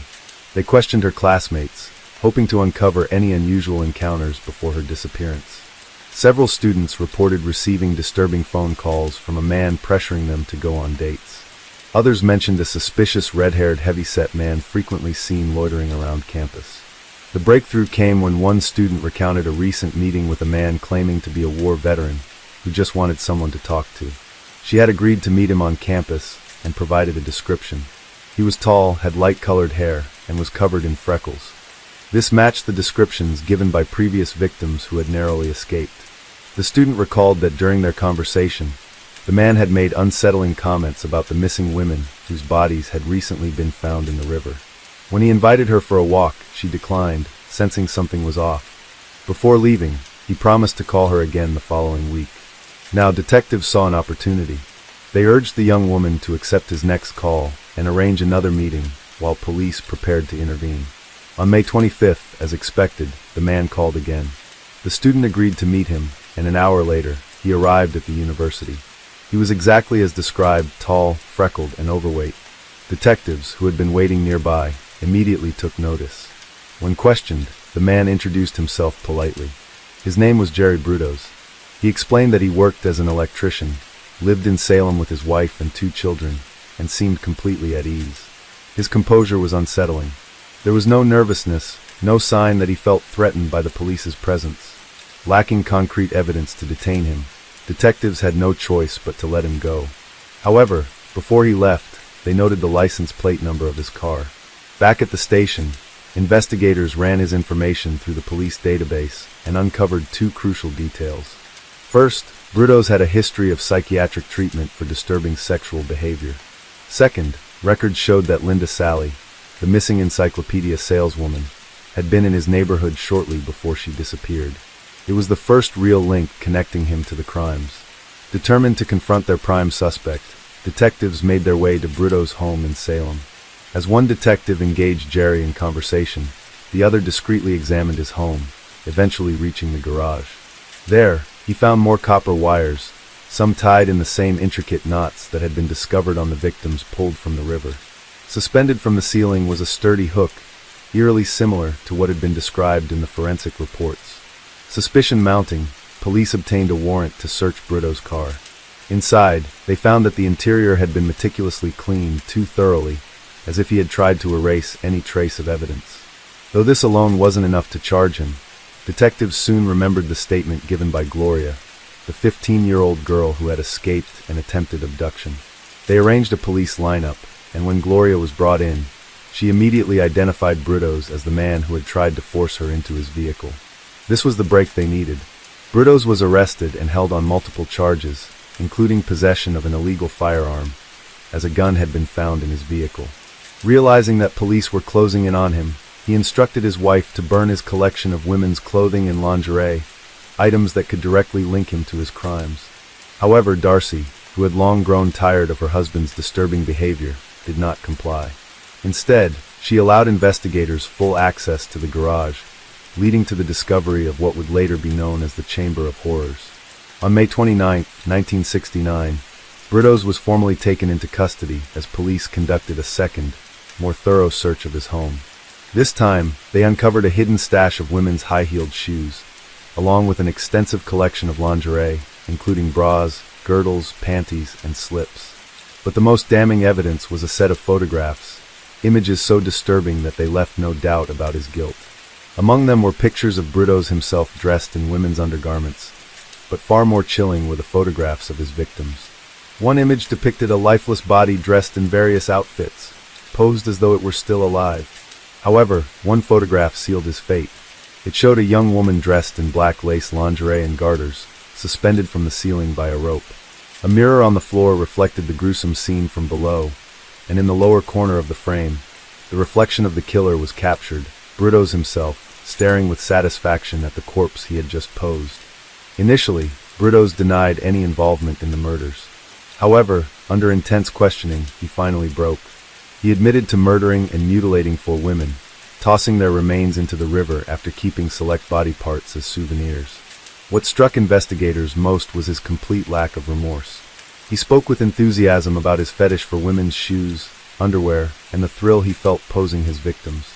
He expressed no regret for their suffering, only for his own fate, lamenting that his life was ruined and feeling sorry for his wife and children. On June 4, 1969, Brudos was officially indicted.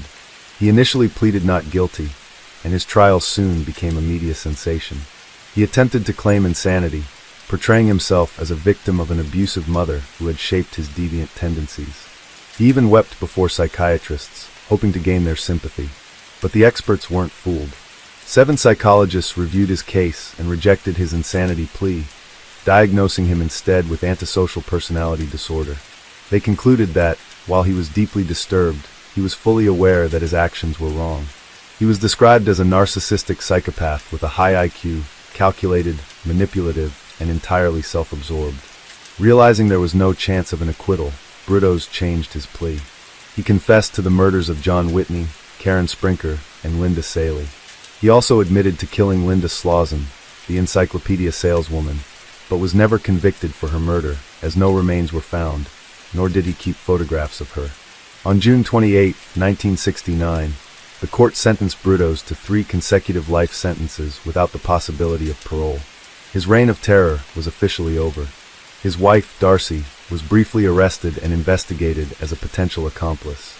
A neighbor claimed to have seen her assisting Brudos with one of his victims, but there was no concrete evidence to support the claim. Without proof of her direct involvement, she was acquitted. In 1970, she divorced Brudos, changed her name, and disappeared with their children, severing all ties to the notorious killer. Meanwhile, Brutos was sent to Oregon State Penitentiary, where he maintained a well-behaved facade. He remained obsessed with high heels, even writing to shoe companies, requesting catalogs as a substitute for his fantasies. Life in prison wasn't easy for him, however.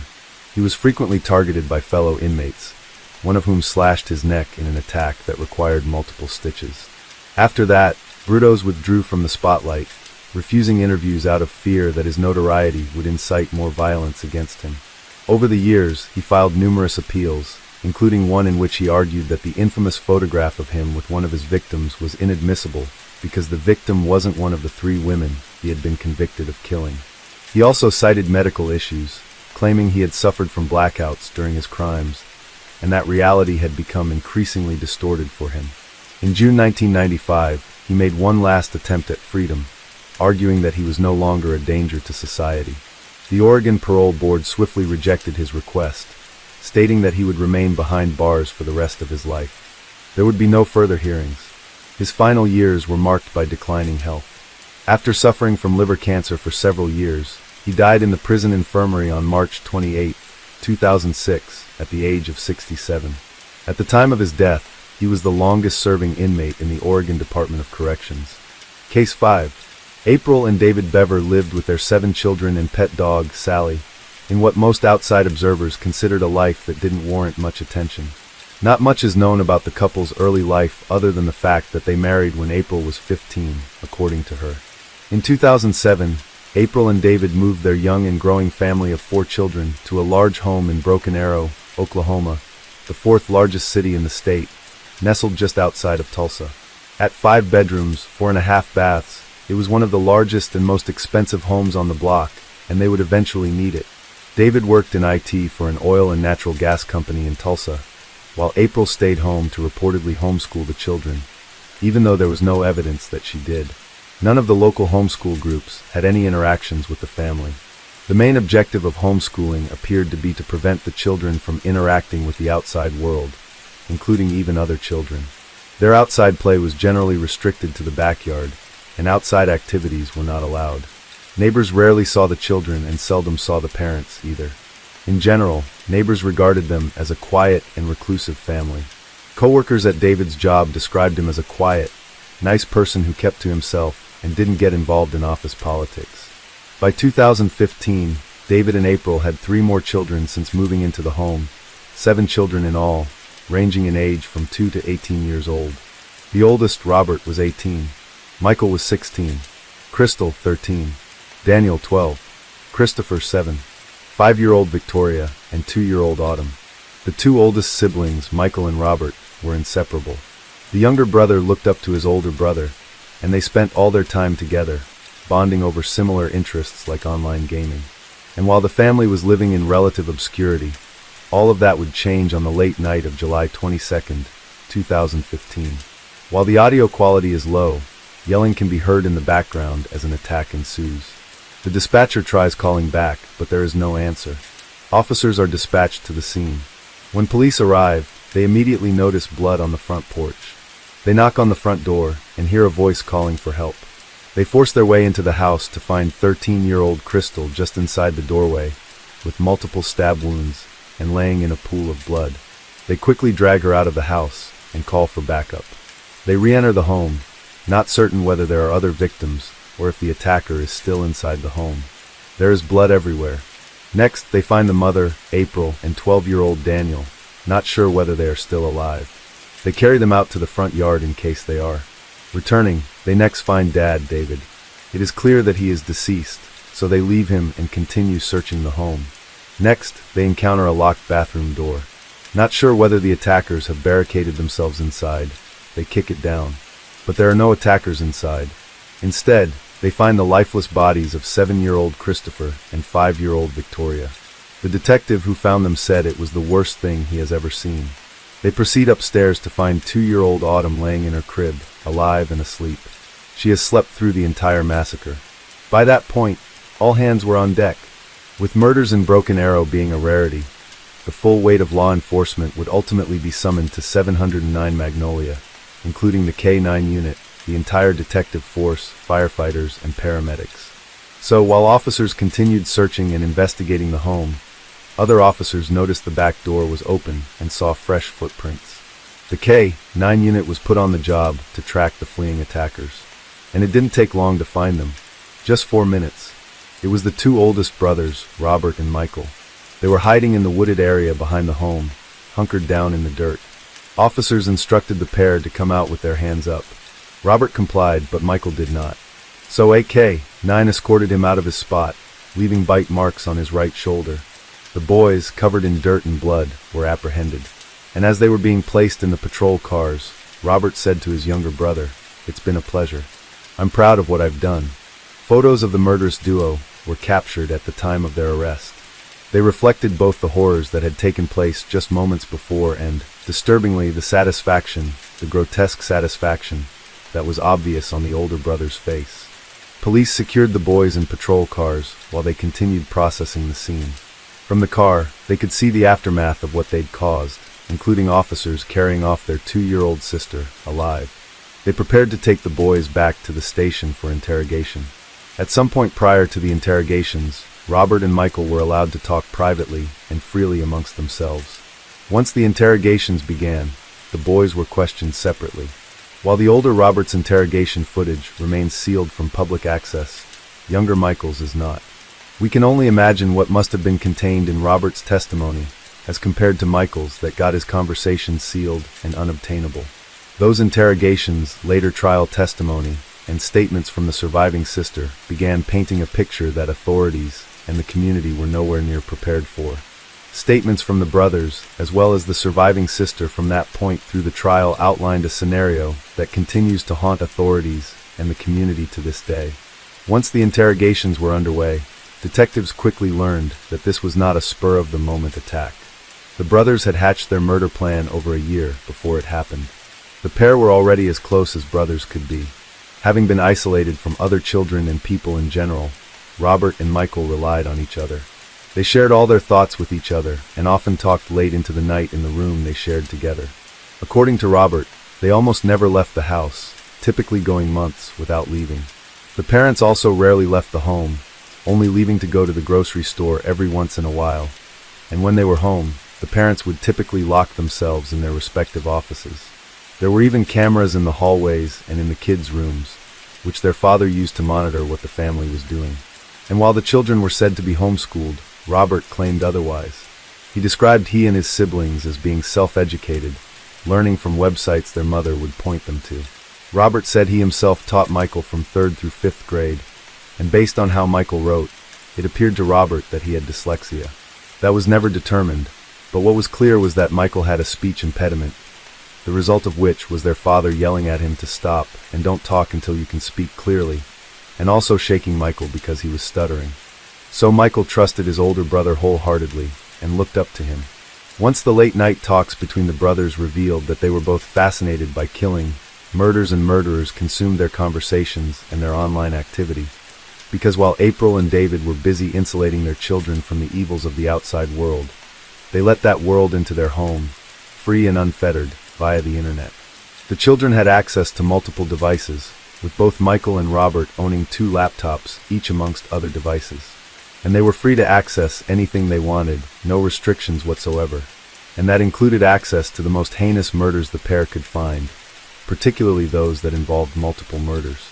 They began to idolize serial killers like Ted Bundy and Richard Ramirez, and movie theater and school shootings like the one at Columbine, specifically noting the notoriety the killers drew. And with Robert's disdain for society in general, it was a deadly mix. Okay, did you kind of feel that way too? Like when you guys were talking earlier. Like, do you have a problem with society too, do you think? No, not just, or you were just more like the number of people getting killed was kind of interesting and exciting. Yeah, okay. So, because you mentioned a couple of names, are those like serial killers or something? What, like Columbine? Yeah, Columbine and James Hayden Holmes. James Hayden Holmes is the guy that shot up the theater. In Colorado? Yeah, he killed 12. How many were killed in Columbine? Columbine? I don't know, like 15, I think.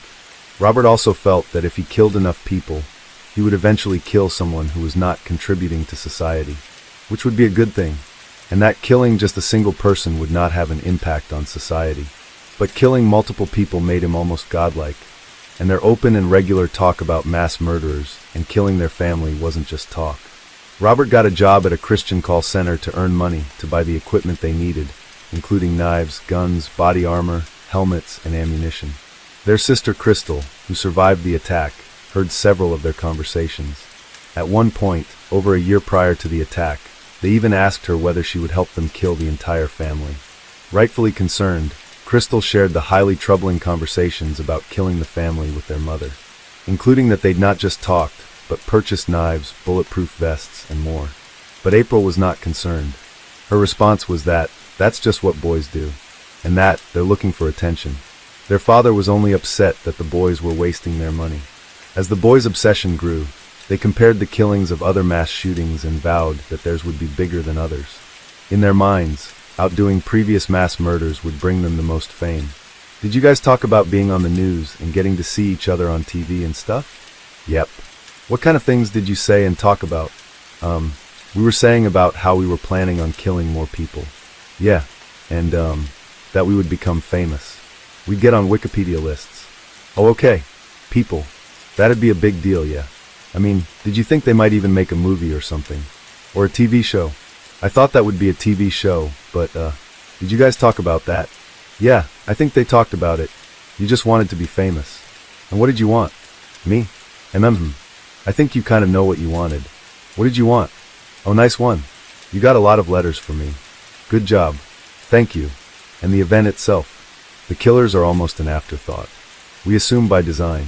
While trying to nail down the details of their plans, the detective asked about why they decided to use knives for the killings. So was the plan, to use the knives at first on the family? Yeah, to use the knives. Because the guns weren't going to be here until later on. Yeah, and the guns would be too loud. Oh, I see. So, to use the knives on the family, which obviously did not go as planned. Yeah, thank God. Yeah, oh, I just hope that's what I meant. Like, we didn't put more people at the killings. Yeah, damn. The guns would be too loud. And, despite his conflicting facial expressions when he said it, Michael was right.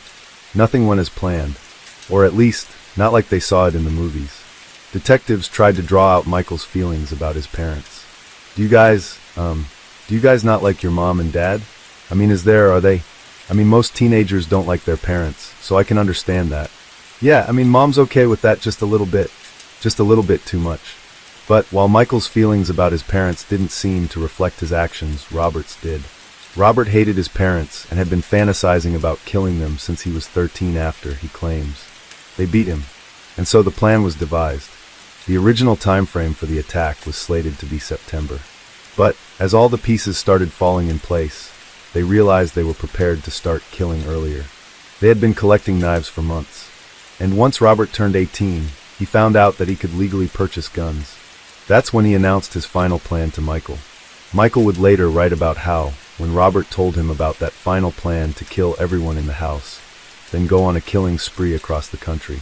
He said that his response was that he thought it was a great idea.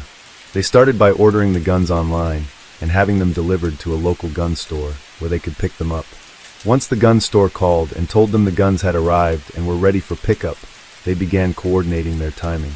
They ordered over 2,000 rounds of ammunition to be delivered to their home. Once they knew the day the ammo would arrive, they planned to murder their family the day before to prevent them from seeing it. Then, once their family was out of the way, they could freely receive the delivery, then pick up the weapons without question. Okay. Did you know where you were going to drive to? Washington State. Washington State. Why would you go to Washington State? Was it good? And you said Yukon?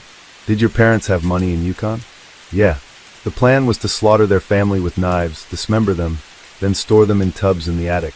They would then clean up the mess and wait until they had their hands on the ammunition and weapons the next day, then steal the family's vehicle to begin their killing spree, journeying to the randomly chosen Washington State, killing batches of 5 or so people at a time at restaurants and gas stations along the route, hoping to reach a kill count of over 100.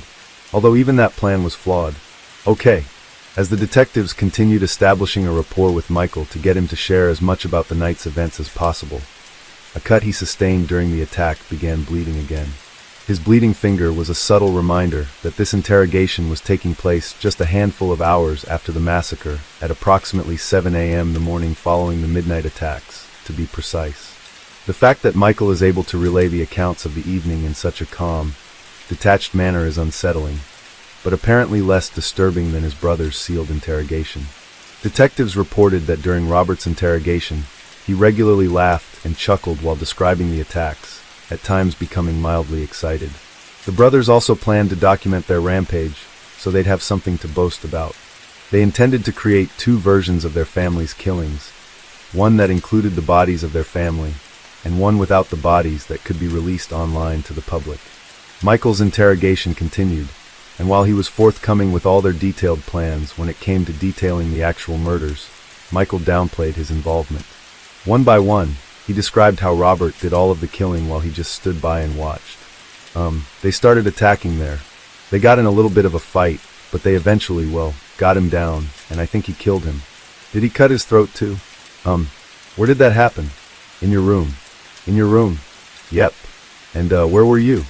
I was standing in the hallway. Okay. So did you see him cut your dad's throat? He would eventually fess up to stabbing his 7-year-old brother, Christopher, one time in the neck. But police still don't buy it. Because here's what I'm seeing happen. You guys had all these detailed plans. You had all the cool stuff to make it happen. And it kind of started falling apart. And you said like it didn't go as planned. Did you kind of just freak out a little bit? Like, yeah, it's really happening. Well, I didn't know I was going to be like, yeah, you don't. But here's what's getting me is like, it's crazy because you guys worked together and made all these plans and, had it all figured out. And then when it happens, you're just kind of standing there not doing anything. And did you decide like, Robert's going to kill everybody and I'm going to stand here and do nothing? So did you? Yeah, I think that was my plan. I didn't mean to kill anyone. I love anyone. I couldn't do it. So I just wanted to let him like kill everyone. Yeah, but you stabbed somebody in the neck. I just kind of, what I'm saying is it's not Robert's the one that should get all the credit here. Yeah, because it's a big deal. You're going to be on the news. You know what I mean?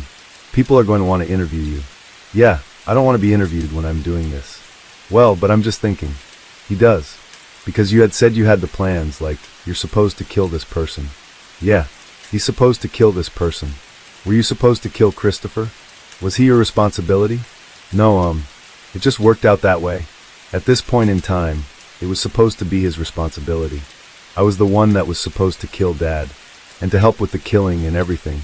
But he had already basically done that. Yeah, so now you're left standing there.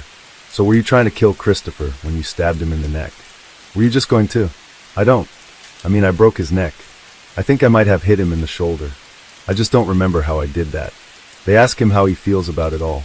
But that was like, because it's 8 o'clock in the morning now. So it's like an hour to go. So how do you feel now? Just kind of. I didn't want to do that. Yeah, I just didn't want that to happen. Police give him an opportunity to tell the truth about his involvement. But he sticks with his story that he only stabbed Christopher. And only once. So here's a problem that we might have. And I don't want it to be an issue for you, because you've been really cooperative. We're going to talk to Robert too. So he's going to give us his version of the story. And, sometimes they're going to be different. So is there anything that you kind of didn't quite tell me, right? Or you changed a little bit? And now that you understand that Robert's going to tell me everything, how can I tell you that I can forget about him? Because that's why I told him, when we were sitting out in the woods, to make conversation about, if I was going to associate with Christopher. What 3? What do you mean you told him? So you told him you killed 3 men? Yeah, I told him because he asked me how many did you do. I said 3. So did you tell him who you got? No, I just said 3. So I guess this is my question for you. Do you think it's a lesser sentence if you killed 1 or if you killed 3? No. Okay. Well, I don't know. I think Robert, there's going to be a lot of differences.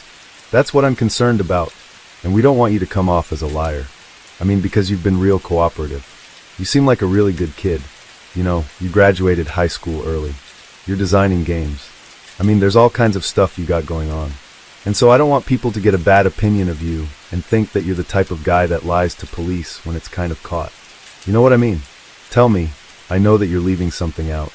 Because it's like she said, this isn't like you stole a bicycle. This is the most you can do. So it's a big deal. But a lot of people, when they talk and think about this thing, your honesty is a big deal and how you handle yourself from here on out. And if you come off, because to me, you don't seem like a bad guy. You don't scare me. I never thought you would have done this. So you just seem like a normal kid to me. And you seem like an honest kid. But see, I talk to people all the time. And I know when people are lying or when I'm not quite getting the whole story. And so I just want to catch you before you get in that bad spot where people start saying you're a bad guy, you're evil, you're a liar. So just tell me what I'm missing. He doesn't waver. He claims that the worst he's responsible for is deceiving the victims. More on that in a moment. About a minute later, both interrogating detectives leave the room. After a couple more minutes away, they return. I was right. The guys that are interviewing Robert kind of give me a quick version of what he's saying that you did. And you haven't told me everything. Okay, so I know you're not being completely honest. And I gave you one shot already. I'm sorry. I don't believe what I said. I don't know. Well, you stabbed more than one person. So who else did you stab? I don't know what you're saying. Or you stabbed more than just one time. Oh, I stabbed just one time. How many times did you stab him? I think twice. Because you don't think we're going to know that. Stop thinking and go with what you know. You mentioned forensics a minute ago. I know. I'm just one of like hundreds of people that are going to look at this thing. Okay, I know. We got the state police coming in. There's, 20 different forensic detectives at your house right now. They're going to be there a long time, because it's a scene that it is. So everybody that you killed and every single stabbed one that you inflicted, we're going to know about. And this is your last chance to just kind of let us know, to be honest, to band up and tell us exactly what you did and start making it right. I didn't press the button. I did not stab Victoria or Daniel. You did not stab Victoria? Yeah, I tried to stab them all. You stabbed them all? Yeah, but she was walking away. I tried to go for her neck, but, Is that when you cut yourself, you think? Yeah, I think that's after that. Where did you stab her? I tried to go from behind the car, but... Did you cut her? I think so, yeah. This doesn't seem like something you have to think about. I know you're still kind of dealing with it. And I wasn't there.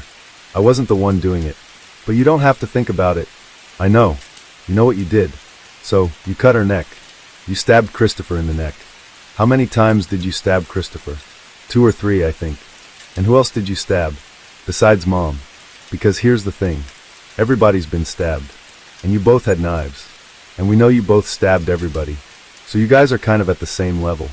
And so now it's, who's going to be honest and make this right? And who's a liar, okay? Which one do you want to be? I'm not. Okay, so you're a man of your word? Yes. Okay. Do you want to make this right? And do the right thing at this point in time? Yes. Okay. What else are you missing? He has added his mother, but won't fess up to stabbing anyone beyond her and Christopher. He claims he only participated in the killings because Robert said that he'd kill him if he didn't. The second investigator switches gears and asks for clarification on why they decided to kill their family. And so, you only stabbed your family because they were in the way. Towards the bigger plan? Well, the reason we just kind of killed the family is they were in the way. And higher count. That's powerful. Just to start off with the big count. So, is this all a game? This higher count, is this a game? Well, it's kind of become famous. Set a record. How do you feel about what you've done now? I didn't like it the minute it started. How do you feel about your mother? You watched her get stabbed. You cut her throat yourself, and you watched her bleed all over the place and scream. How does that make you feel? I don't want to think about it. You don't want to think about it? And Christopher, your little brother? You stabbed him in the neck. What has he ever done to you? Nothing. So he's just a number? Yes. And how do you feel about that now? It's pointless. It's what? Pointless. Detectives had heard enough. No more questions after that. Despite Michael's claim of limited involvement, forensic evidence along with statements and testimony from the brothers and surviving sister told a different story. They would reveal the full gruesome events that unfolded that night. The brothers planned for their family's massacre to begin at midnight after everyone had gone to bed. They would then kill each family member, one by one, even the baby, as Michael refers to her in his handwritten statement. First, Michael would kill their father with a crossbow. Then Robert would slit their mother's throat. At about 11:30 p.m., Everyone in the home was asleep except the two older brothers, the mother April and Crystal. April asked Crystal to remind her older brothers that they needed to do the dishes. Crystal went to their room and found that they had put on body armor. She'd also noticed several knives that they had laid out on the bed. She had seen them wear body armor before and also knew about their extensive collection of knives. So she began to leave the room when Michael asked Robert, "Should we do it right now?" Robert replied yes and called her back in, telling her to look at something on Michael's computer. As she looked over Michael's shoulder in his computer, Robert stood behind her, put his hand over her mouth, and slashed her throat. The boys expected her to die instantly and quietly, after which they would drag her body to the closet. But she didn't. Instead, she screamed and fought, and she ran. And there was blood everywhere. Hearing all the screaming, April came running into the room. So Robert began stabbing her as well. She started running and screaming for someone in the house to call 911. This is the point where Robert claimed to police that he realized that killing people was a lot harder than he thought it would be. As Robert shifted to attacking his mother, Crystal frantically looked for a cell phone and yelled at her younger sister Victoria to lock herself in the bathroom. Unable to find his cell phone, Crystal headed to the front door to sound the alarm. She made it to the front yard where she passed out. As Robert headed to the front yard to retrieve Crystal, he left his mother behind for Michael to finish off, which he did. April fought aggressively, but could not survive her 48 stab wounds. She'd had more wounds than I've ever seen in any body. Ever, according to one investigator. In the yard, Robert reached Crystal and seeing that she was still alive tried to strangle her. She started playing dead at that point, so he dragged her from the front yard to the front porch, then told Michael to bring her the rest of the way into the house, so they could go and find the rest of the children. Michael dragged a presumably dead Crystal just inside the entryway, so they could later dismember her along with the rest of the family. Then he rejoined Robert to continue their plan. Meanwhile, 70-year-old Christopher had locked himself in one of the bathrooms with his 5-year-old sister, Victoria. And back to that deception mentioned earlier. When Robert asked younger Michael where everyone was, Michael told him they were hiding. Then Michael went to the bathroom where Christopher and Victoria were hiding, knocked on the door and said, "Let me in. He's gonna kill me." When they unlocked the door to rescue their brother from Robert, Michael stabbed both of them to death. Christopher was stabbed 21 times, and Victoria 23.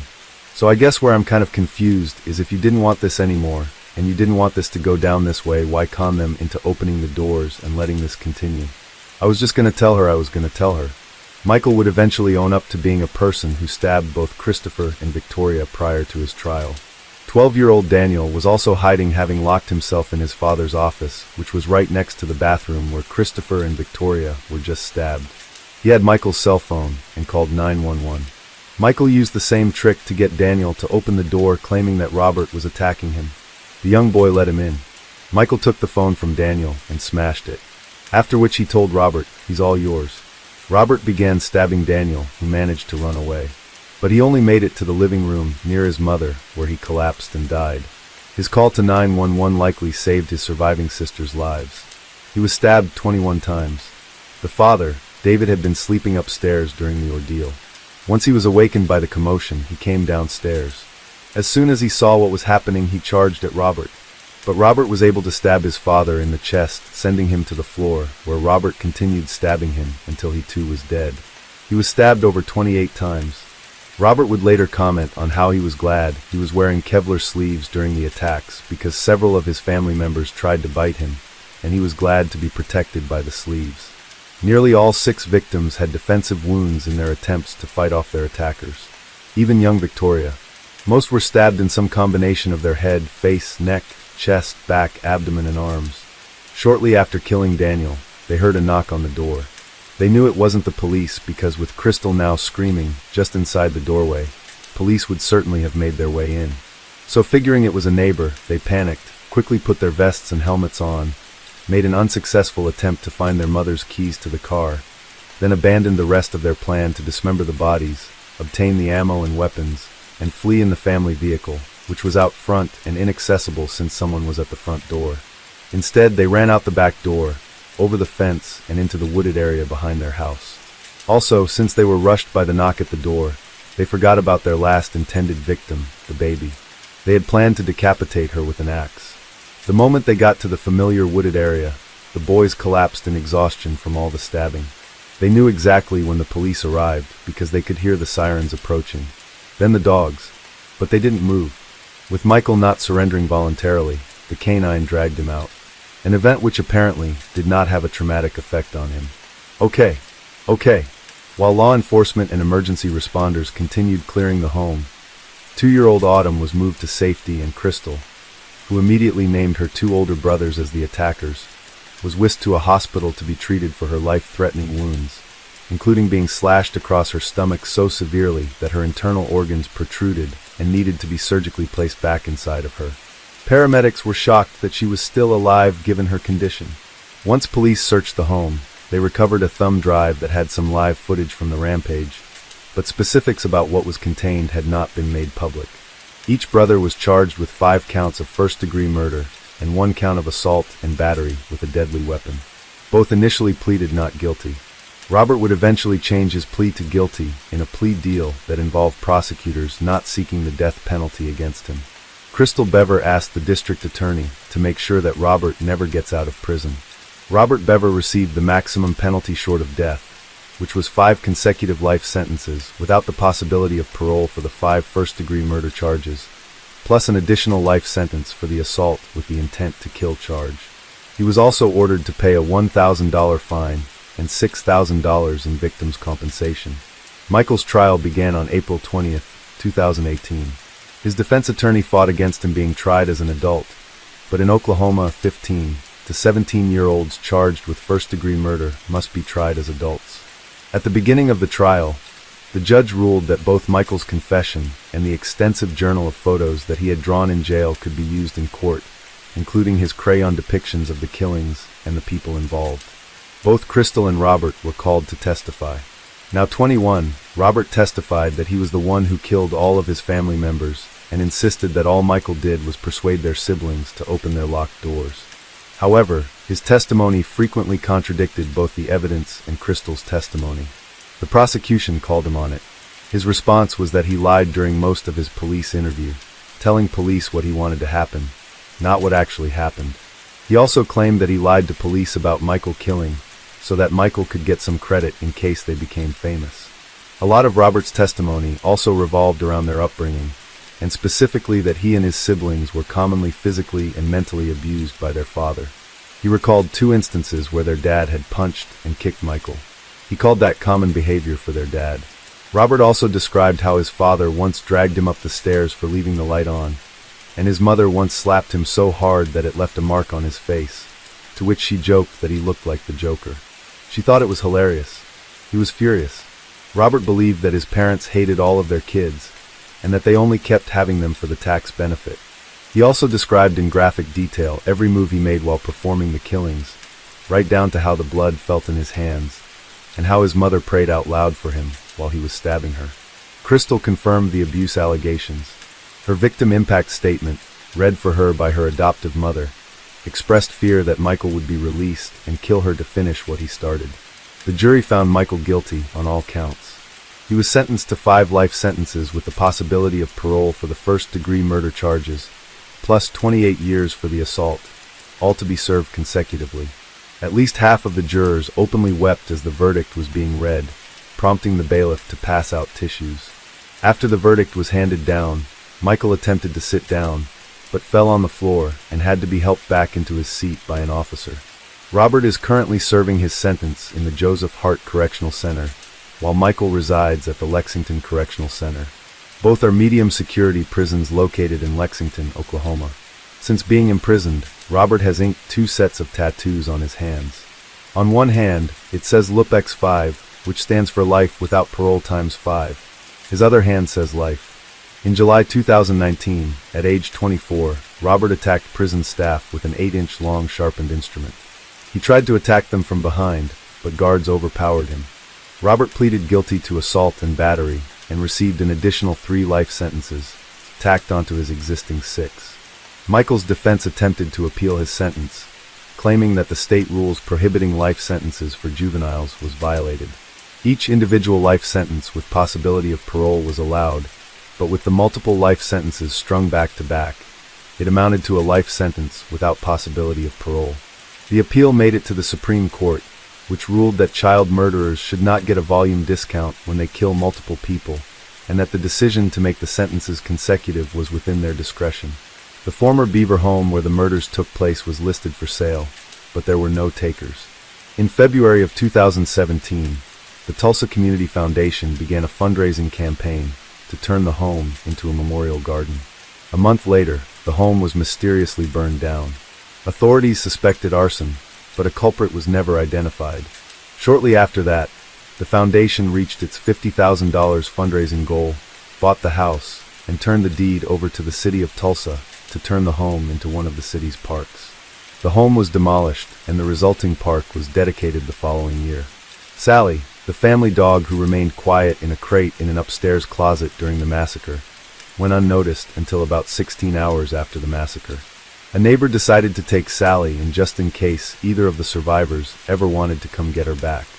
While the surviving children Crystal and Autumn were placed in state custody, their whereabouts and lives after that are unknown, with authorities sealing all information from the public for their protection. We hope this video did justice to all the victims of this senseless massacre. This case was a constant head shaker. Tulsa County DA Steve Kunzweiler summed it up best, recalling the scene on that tragic night. "It is seared into my memory. I will not presume to know how or why people choose to do the things they do, which bring harm to innocent lives." Case 6. It all began on a late afternoon in early July 2003. The bustling streets of Maoming City were suddenly interrupted by screams and a violent altercation. In one corner of the street, a disheveled, filthy woman was furiously hitting a middle-aged man. The woman, later identified as Bing, seemed out of control, clutching the man's shirt with trembling hands. Her eyes were filled with terror and panic as bystanders watched without daring to intervene. The man, meanwhile, was trying to dodge her blows, pleading for mercy. His face bore scratches from her nails, and Bing's relentless shouting only escalated the chaos. When police arrived on the scene, they quickly intervened, separating the two and taking them to the station. The man, identified as Lang Ah-shung, hung his head low, avoiding everyone's gaze, while Bing sat in a corner, muttering nonsensical words with vacant eyes. Bing's erratic behavior caught the officer's attention. One moment she was moaning in pain, the next, she was giggling uncontrollably. She didn't appear mentally stable. This immediately led the police to suspect that this was no ordinary altercation. During interrogation, when asked about his relationship with Bing, Lang Ah-shung stammered, "I don't know her, she attacked me out of nowhere." But his shifty eyes made the officer skeptical. After hours of relentless questioning, Lang Ah-shung began to crack. Sweating profusely and visibly panicked, he repeatedly pleaded, "I'm not the mastermind. I was just following orders. Please don't arrest me." Lang Ah-shung's confession steered the investigation in an unexpected direction. The police quickly realized that the situation might be far more complex than initially thought. When pressed for details, Lang Ah-shung broke down, admitting his involvement in a larger scheme while insisting that he was merely a pawn. At the same time, Bing's incoherent ramblings started to make sense. She kept repeating, "The women, they never see the light, the doors are locked forever." The police decided to detain both of them for further investigation. While Lang Ah-shung underwent more questioning, a dedicated team began piecing together clues from Bing's strange statements. A large-scale investigation was launched, focusing on nearby areas to identify suspicious activities. Thus began the unveiling of one of Maoming's most horrifying crimes. Lang Ah-shung admitted to being a mere pawn for Lee Jia-chuan, a 69-year-old man living in isolation in Thai village, Nanching Town, Maoming City. He revealed that Lee Jia-chuan had been keeping numerous mentally ill women, including Bing, captive in his house. According to his testimony, these women were chained by their feet and confined in a house hidden amidst fish ponds and dense vegetation. Acting on this information, on the night of July 6, 2003, a convoy of police vehicles slowly made its way into Thai village. The bumpy dirt road led them through overgrown bushes and winding canals, eventually bringing them to a two-story brick house standing desolate in a barren landscape. The house resembled a decaying fortress. Its large steel doors were firmly locked, windows barred with thick metal rods, and heavy locks hanging everywhere, adding to its ominous appearance. "We are the police, open the door," an officer commanded loudly, but the only response was an eerie silence. Without hesitation, the police decided to break in. The loud crash of the steel door falling echoed as it revealed a pitch-black interior. A foul stench immediately hit them, forcing everyone to cover their noses. As flashlights illuminated the space, what they saw left the team frozen in shock. 6 emaciated women with vacant stares roamed aimlessly in the room, completely naked. Their feet were chained to the walls, and the heavy chains dragged across the damp, moldy floor, creating chilling, eerie sounds. One woman sat slumped on the filthy floor, her eyes glazed as the flashlight beam caught her. Another burst into maniacal laughter, waving as if greeting someone. In a dark corner, 2 women clung to each other, trembling uncontrollably, as if trying to shield themselves from an unseen horror. The officers quickly entered the room, attempting to provide the victims with temporary clothing. Upon closer inspection, they found the women's bodies covered in scars and fresh bruises, a testament to the abuse they had endured.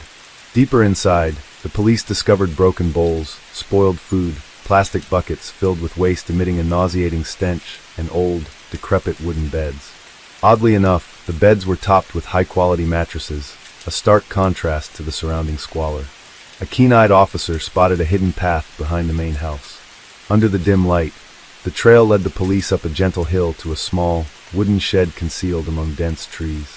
What the police uncovered inside was even more shocking: an array of torture devices, bamboo sticks, ropes, and medieval-like metal instruments. Continuing their search, the police found another woman lying on the ground. Her skeletal frame suggested extreme malnourishment. A preliminary check revealed she had been starved for 3 days, leaving her utterly debilitated both physically and mentally. At the same time, the homeowner, Li Jiachuan, was present, seemingly caught off guard by the arrival of the police. This house was not merely a prison, but a living nightmare. The women here were stripped of their freedom and treated like lifeless objects, entirely deprived of their basic human rights. Lang Nishing's testimony was verified. The house was indeed a hellish domain ruled by Li Jiachuan, where mentally ill women were enslaved to serve his and his accomplices' depraved desires. Authorities immediately secured the entire site. Li Jiachuan was arrested on the spot. He remained silent, but his cold, defiant glare left everyone unnerved. In the interrogation room, Li Jiachuan appeared calm, perhaps resigned to the inevitability of his fate, and began recounting his story with chilling composure. Born and raised in Tai village, Li Jiachuan was once the pride of his family. However, his laziness and violent tendencies soon led him down a path of crime. He quickly became a regional terror, notorious for his disruptive antics, brawls, and assaults on women. In 1971, at the age of 37, Li Jiachuan was sentenced to 3 years in prison for assaulting a local woman. However, prison did not reform him.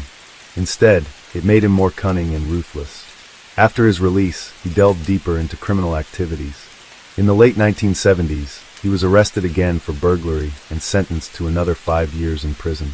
Disgraced by his actions, Li Jiachuan's family severed ties with him, banishing him from their home. From that point onward, Li Jiachuan lived a nomadic life completely isolated from society. In an attempt to survive, he took up fish farming at a small pond, hoping to rebuild his life. However, his laziness and tarnished reputation continued to haunt him. Unsurprisingly, his venture failed, leaving him destitute and desperate. By his early 50s, penniless, familyless, and utterly alone, Li Jiachuan sank into deep despair. It was during this time that dark desires began to fester within him, targeting homeless, mentally ill women, the most vulnerable and abandoned individuals in society. Initially, Li Jiachuan sought to fulfill his personal urges. He lured women into his home with false promises of food and shelter, only to imprison them in the hell he had created. It all started in late 1994, he confessed. I had just renovated my house and didn't know how to make a living. One afternoon, while fishing by the pond, I saw a young woman passing by. The woman, likely in her early 20s, was petite with unkempt hair. She wandered aimlessly along the deserted road near Tai village. I didn't think much of it at the time, he recalled. I approached her, pretending to be friendly, and coaxed her into my home with the promise of a meal. The naive woman followed him without hesitation. Once inside his house, Li Jiachuan locked the gate and shoved her inside. He handed her a bowl of cold rice and told her to stay put. But when she realized she was trapped, panic set in. She screamed, banged on the door, and tried to escape, but it was too late. I had planned for this, Li Jiachuan smirked. I tied her hands and feet with ropes and threw her into a corner. For days, the woman cried, screamed, and refused to eat. But Li Jiachuan was unfazed. He only brought her water and food when she was too weak to resist. After about a week, she stopped fighting back, he said coldly. When asked if he felt any guilt, his response was chilling. Why should I feel guilty, he shrugged. She was nothing. No family, no friends, no one to look for her. He admitted that his first abduction taught him how easy it was to control women like her. After approximately 6 months of captivity, he sold the woman to a nearby farmer as a wife. But this was only the beginning of Li Jiachuan's horrifying series of crimes. By the end of 1996, Li Jiachuan had officially turned his pondside house into a hellish brothel, catering to the depraved. He realized that mentally ill women were the perfect targets, defenseless, unsearched for, and easy to control. Whenever he captured a woman, Li Jiachuan meticulously assessed her ability to resist. If the victim appeared compliant, he kept her to serve his clientele. But if she was aggressive or caused trouble, he did not hesitate to sell her to human trafficking groups or remote farmers as a worthless commodity. Li Jiachuan's criminal network operated with an efficiency and sophistication few could have imagined. The women imprisoned in his main house were numbered like inventory. He charged a pittance, just 3 to 5 yuan per transaction, attracting countless elderly, widowed, or single men from the area. These clients frequented the establishment regularly but kept their activities secret, fully aware that what they were doing was illegal. A single slip could topple the entire system. Fear turned them into silent accomplices. To expand his operations, Li Jiachuan built an additional wooden house on a hillside behind the pond. This secluded spot became a discreet meeting place for clients from distant villages. The women held captive there lived in abysmal conditions. They were given the bare minimum of food and water to stay alive. Every day, they were forced to serve clients without any choice. If they resisted, they faced brutal beatings with bamboo sticks or other torture devices. The victims were shackled by their feet day and night to prevent escape. All doors and windows were reinforced with thick iron bars and heavy locks, making even a glimpse of the outside world impossible. To manage this system, Li Jiachuan hired Lang Ashing, a regular customer, as his henchman. Lang Ashing not only helped Quan oversee the captives, but also participated in abducting new victims. For 7 years, Li Jiachuan's atrocities continued undetected. His house was isolated on the village's outskirts, far from residential areas. Curious individuals who wanted to investigate were deterred by barbed wire fences and surrounding canals. Even the clients kept their mouths shut out of fear of implicating themselves. But every crime eventually comes to light. The downfall began in early July 2003, when Lang Ashing and a woman named Bing were arrested, bringing Li Jiachuan's reign of terror to an end. The collapse of the system stemmed from what seemed like an insignificant incident. Bing, one of the rare victims who escaped Quan's hell, attacked Lang Ashing in public, leading to their arrest. Initially, Lang Ashing was just a loyal customer, frequently visiting the pondside house where Li Jiachuan orchestrated his heinous activities. He wasn't just a patron, but was intrigued by how Li Jiachuan turned unfortunate women into profit-making tools. One day, drunk and emboldened, Lang Ashing expressed a desire to learn the trade from Li Jiachuan. He flattered Quan as a genius, someone who knew how to turn people into profitable commodities. This flattery stroked Li Jiachuan's ego, and he agreed to train Lang Ashing, provided he paid a mentor fee. From then on, Li Jiachuan began training Lang Ashing, teaching him step by step how to hunt for victims. He showed him how to approach mentally ill women at train stations, public squares, or bus stops without drawing attention. Most importantly, he taught him how to restrain victims without leaving any evidence. One day, Lang Ashing stumbled upon information about a shady private mental institution. In reality, it was a human trafficking hub disguised as a care facility. When families could no longer afford the fees, patients would disappear and be sold to individuals like Li Jiachuan. Lang Ashing quickly forged a partnership with the institution's administrator. He paid to acquire young women with severe mental illnesses who had no family visits. The institution even falsified records to hide the fact that these patients had been sold. The newly acquired women were swiftly broken down by Li Jiachuan through violence. They were shackled and turned into living commodities to fulfill the sick desires of his clientele. Beyond that, he sold them to remote farmers as wives or handed them over to human trafficking rings. The peak of cruelty came when Lang Ashing purchased Bing, a young woman with severe mental illness. Bing had been returned after being sold 4 times because of her violent outbursts. The institution wanted to offload her quickly, and sold her to Lang Ashing at a bargain price. On the way back, Bing's condition suddenly escalated. In the middle of a crowded street, she attacked Lang Ashing ferociously. This incident not only exposed him, but also led to the collapse of Li Jiachuan's entire criminal empire. Through investigations, the police discovered numerous women who had been imprisoned in the pondside house. Some were sold to remote farmers as wives, while others were traded multiple times. Shockingly, some women even gave birth in these horrific circumstances. On April 21, 2004, the trial of Li Jiachuan and his 17 accomplices commenced at the Intermediate People's Court in Maoming City. The case garnered significant attention due to its gruesome nature and astonishing scale.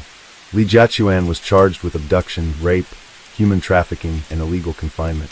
He admitted to kidnapping at least 17 women between 1999 and 2003, but investigators believe the actual number exceeded 50. Other accomplices, including Lang Ashing and several men from the village, were sentenced to 3 to 4 years in prison. However, the leniency of these sentences outraged the public. Years later, Li Jiachuan was released on parole due to health issues.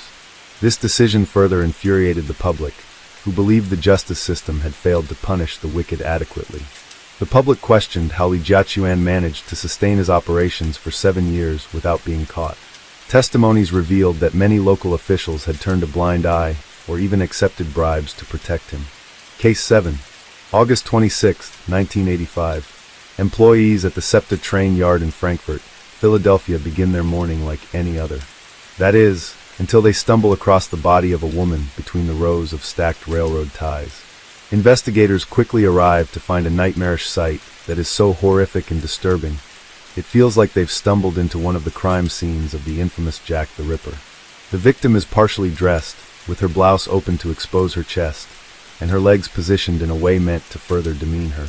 She's been stabbed 47 times in the chest and head, including a deep slash across her abdomen that reveals her internal organs. There is no doubt that they are dealing with a murder, one that's been carried out by an extremely brutal and vicious killer.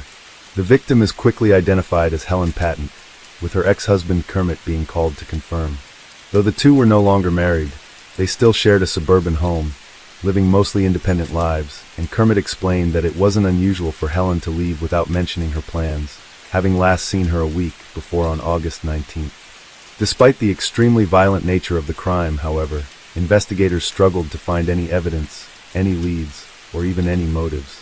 All they had to speculate on was that Helen was a frequent visitor of several bars in the area, which perhaps could have been where she encountered whoever had attacked and murdered her. But the murder of Helen was only the start of the violence that Frankfurt was about to bear witness to, because what detectives didn't yet know was that they had just stumbled across the first victim of a serial killer who was about to spend the next 5 years terrorizing the neighborhood. In total, 9 victims would be discovered. All of them were white women who frequented bars along a specific 3-block stretch of Frankfurt Avenue, between Wakeling and Bridge Streets, and all of them were brutally attacked, stripped, and left in sexually suggestive poses. As a result, their killer would come to be known as the neighborhood of Frankfurt was once prosperous, but it had fallen into economic decline by the mid-1980s, deteriorating into a hub of crime, addiction, and prostitution. It did, however, have a lively nightlife of bustling bars that drew people in from all over, and it was this collective environment that unknowingly created the perfect hunting ground for a killer. On January 3, 1986, around 4 months after Helen's body was discovered, 68-year-old Anna Carroll was found lying dead in her bedroom, her apartment door having been left wide open. Though she had been stabbed fewer times, 6 in total, the mutilation was just as horrific, with her organs similarly exposed with a deep wound from her breast to her groin, and she was positioned in a similarly suggestive way to Helen. Although the murder occurred a few miles away from where Helen was found, and there were clear similarities between the two crime scenes, investigators didn't immediately treat the cases as connected. Although they did discover that Anna was known to frequent the same bars in Frankfurt as Helen, they didn't find this fact particularly remarkable. Not yet, anyway. One of these bars, located on the 5200 block of Frankfurt Avenue, near the train terminal where Helen was discovered, was called the Golden Bar. For over a year, the two murders remained separate open cases with no real leads, and after Anna's murder, there was an eerie silence. That is, until Christmas Day of 1986. On Christmas Day, neighbors discovered 64-year-old Susan Alshef dead in her Richmond Street apartment near Frankfurt Avenue, having been stabbed 6 times in the back. Just like the last 2 victims, Susan was a regular at the Golden Bar. But once again, police failed to connect her murder to the previous 2 cases. But then everything changed mere weeks later on January 8, 1987, when a 4th victim was found, and police finally started connecting the dots. Under a fruit and vegetable stand on Pratt Street, just off Frankfurt Avenue, and alarmingly close to where Helen was found, the body of 28-year-old Jean Durkin was discovered by a restaurant worker. Having lived on the streets for a number of years, Jean was known to frequently sleep in the doorway of an abandoned bakery just down the block from the Golden Bar. Once again, the crime scene was nightmarish, showing signs of unparalleled violence. A nearby fence and truck were both covered in blood, with Jean having been stabbed 74 times in the chest, back, and buttocks. Her body had been left partially nude, with her legs spread, and signs that she had been sexually assaulted. It seemed extremely clear to the press that the city was dealing with a serial killer, and the media began to demand action from the police, who had so far seemingly made no progress at all in any of the investigations. Finally realizing the cases were likely connected, the police set up a task force to investigate the serial killer that had begun to call the Frankfurt Slasher. With the Golden Bar being a direct connection to all 4 victims, investigators spent hours questioning a bartender who told them he had seen all 4 victims in the bar, including Jean, who frequently came inside throughout the winter months to stay warm. The bartender told them that Susan Alshef and Anna Carroll had both definitely been in the bar in the days before their murders, though he couldn't offer any specific dates or times. He did, however, suspect that the murderer might be as a result. Police questioned various regulars of the bar, but didn't uncover anything of interest. The more they looked into Jean, the more apparent it became that she would not have been an easy target for the killer. In one notable incident in the recent past, 6 police officers had attempted to arrest her, but she resisted so fiercely that they had to let her go. This led investigators to think that her killer may have been someone she knew, using charm rather than physical strength to overpower her. Similarly, it had been suggested that Helen, the first victim, would never have wandered off to the train tracks with a stranger, perhaps implying that she too had known or at least felt comfortable with her attacker. Police did follow a lead involving another woman called Michelle Daner, who had argued over a blanket with Jean the night before her murder, but ultimately found nothing connecting her to the crime. Towards the end of January, a crowd from the neighborhood gathered at the train station, holding candles in memory of the 4 victims. Despite the similarities in the murders, police were still not 100% certain the cases were actually connected, especially when no more victims were discovered matching the same pattern.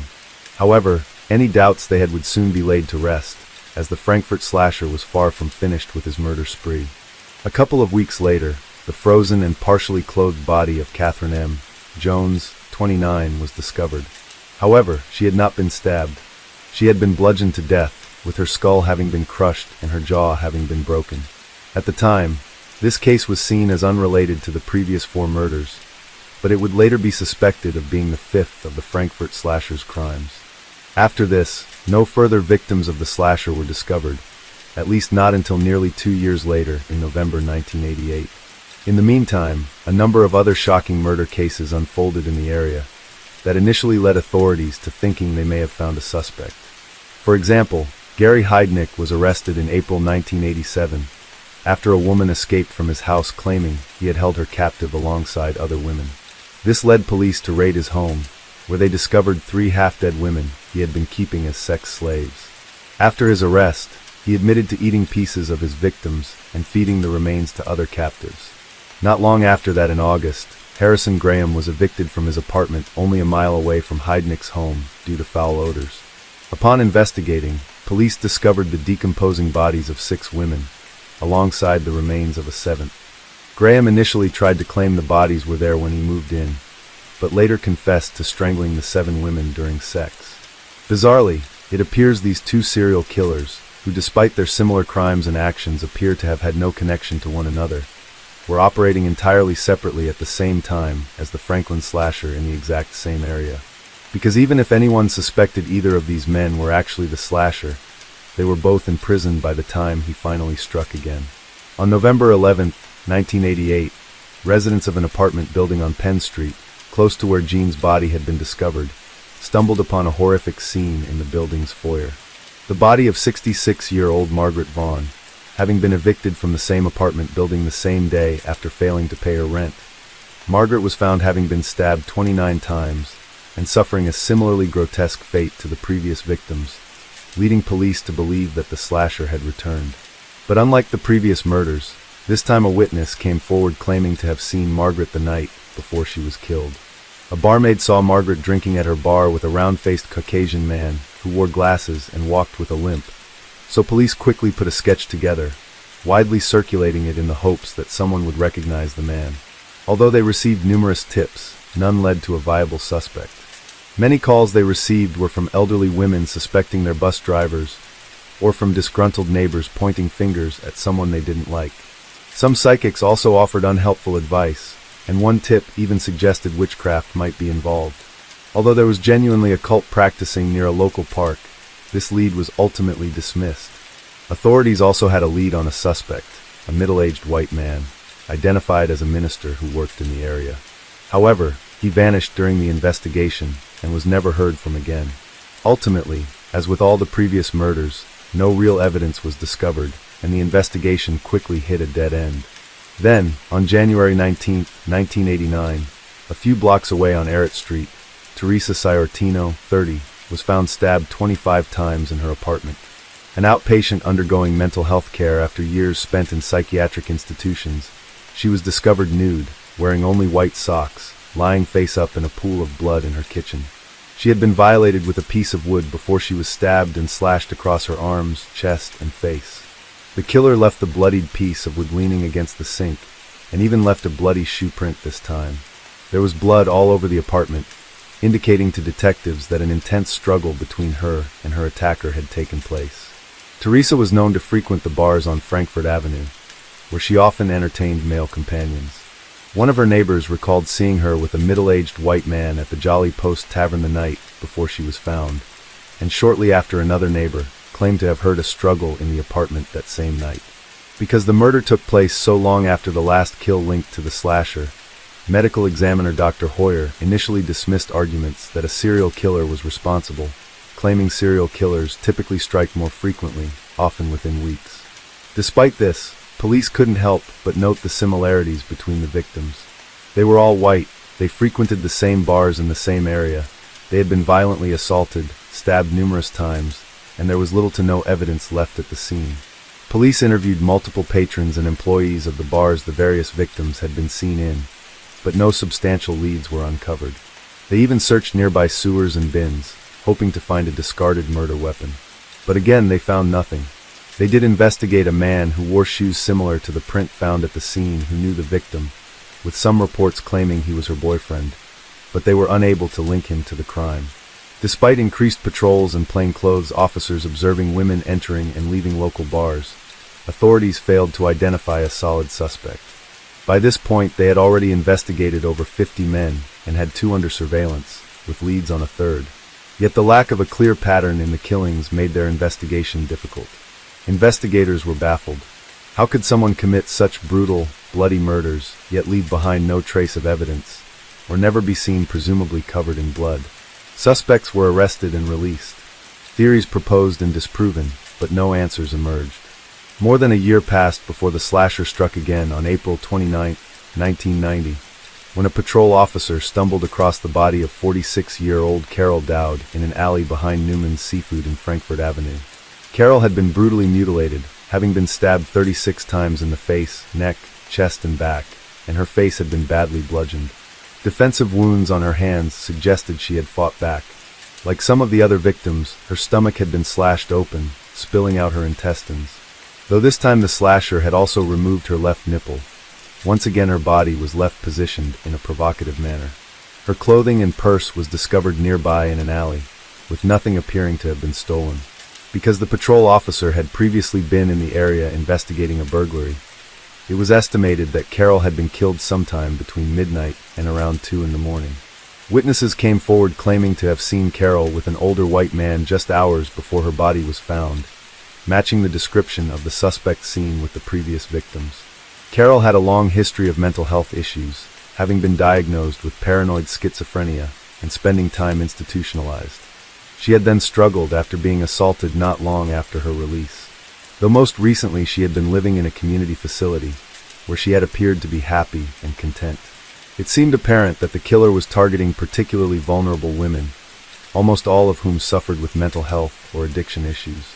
The police were confident that Carol's killer was the slasher due to the similarities in the murder, despite the significant time that had passed since their last suspected attack.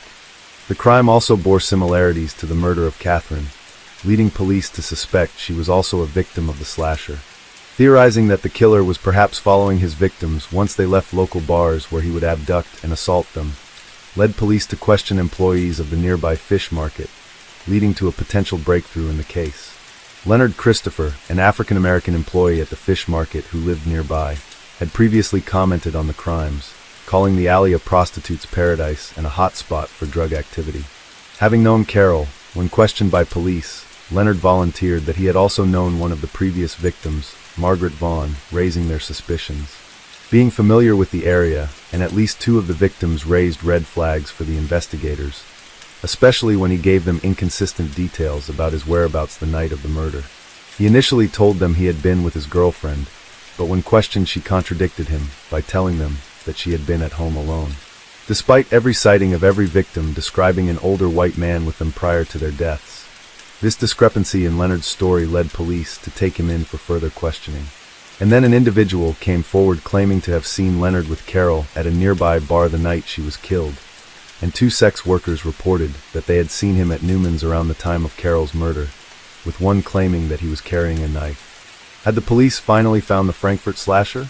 Searching Leonard's apartment, police discovered a bloodstain on a pair of trousers, but at the time it was too small to be tested and linked to the crime. With all of his co-workers vouching for his character and defending him, they explained to police that the tiny speck of blood they found was from a previous burglary in the alley which Leonard had been ordered to clean up by their boss. Regardless, police formally arrested him on May 5th and charged him with robbery, abuse of a corpse, murder, and possession of an instrument of crime. They also denied him bail. On June 20th, it was announced that Leonard would stand trial for the murder of Carol Dowd, with the evidence against him being considered sufficient. However, this evidence was entirely circumstantial, and mostly centered on the two sex workers who claimed to have seen him that night around the time of the attack. One of these women, Emma Lee, stated that she saw him enter the alley where Carol was killed at around 1 a.m. before hearing a woman scream. However, she left with a man in a car shortly after, so didn't witness anything else. The second woman, Linda Washington, claimed she saw Leonard leave the alley with his shirt over his arm and a knife in a sheath hanging by his waist. Leonard's defense attorney tried to argue that the witnesses were unreliable and that some of the timings in their stories contradicted one another. He also argued that the robbery charge made no sense regardless, as there was money still in Carol's purse which more than likely had simply been dropped when she was attacked. Regardless of how lacking their case was against him, his arrest did finally bring a sense of relief to the community.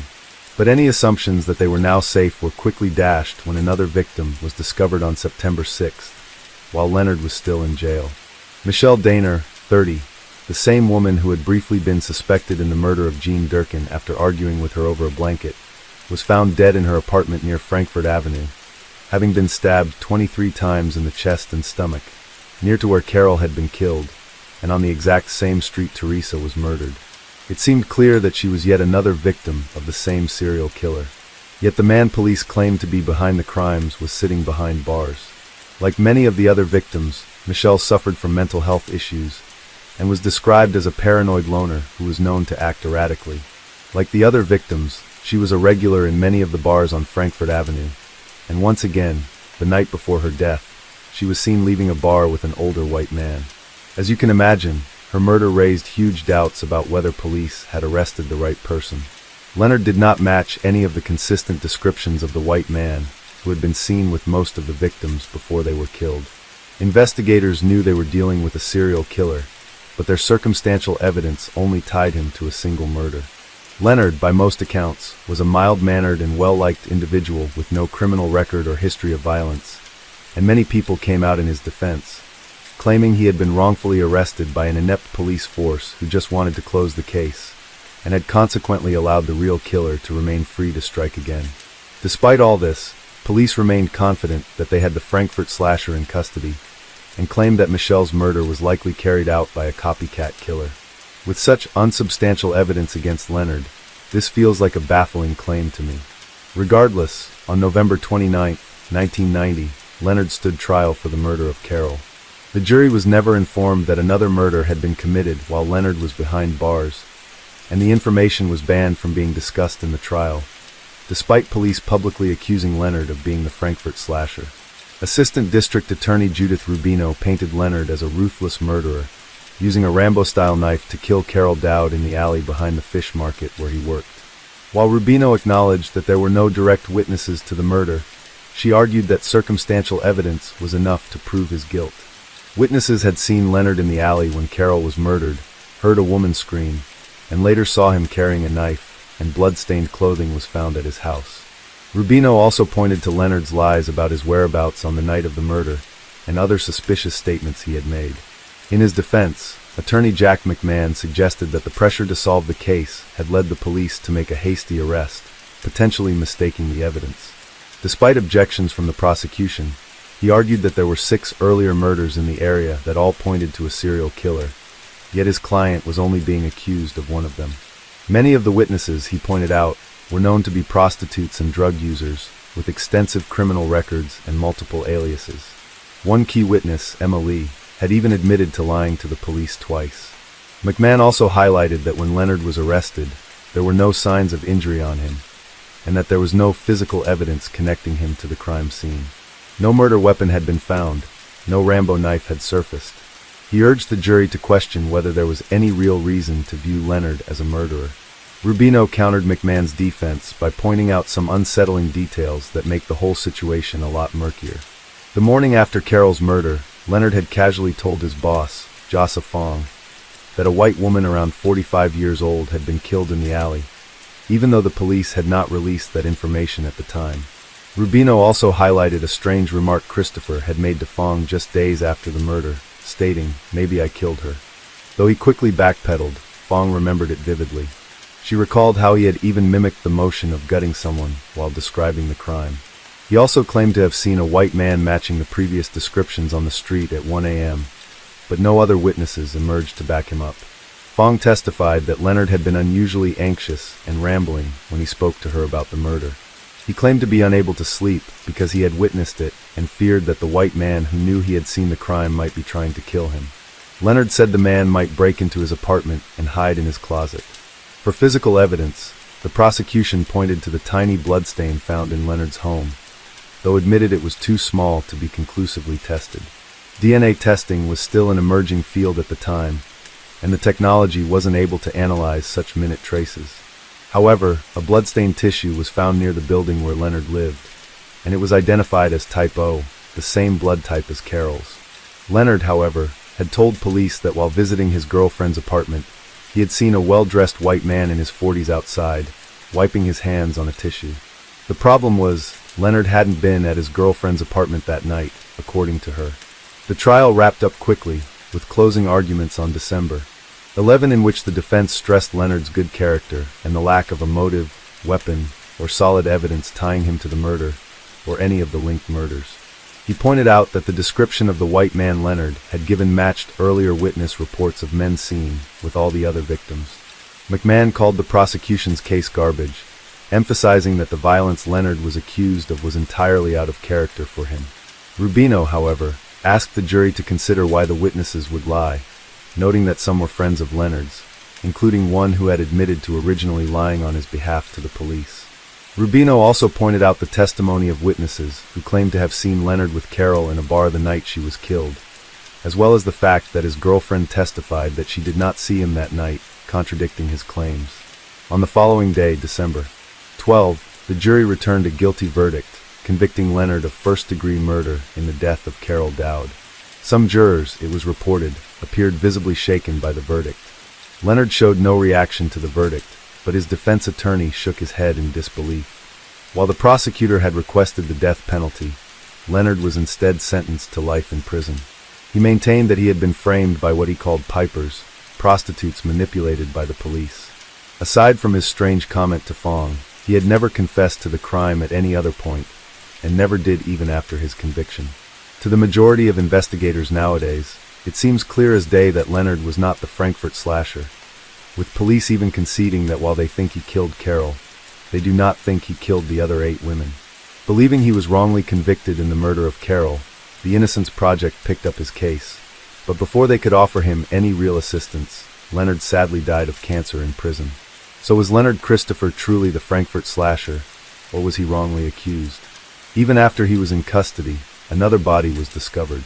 Yet somehow he wasn't released and cleared of involvement, and the crime was dismissed as a copycat killing for no real reason.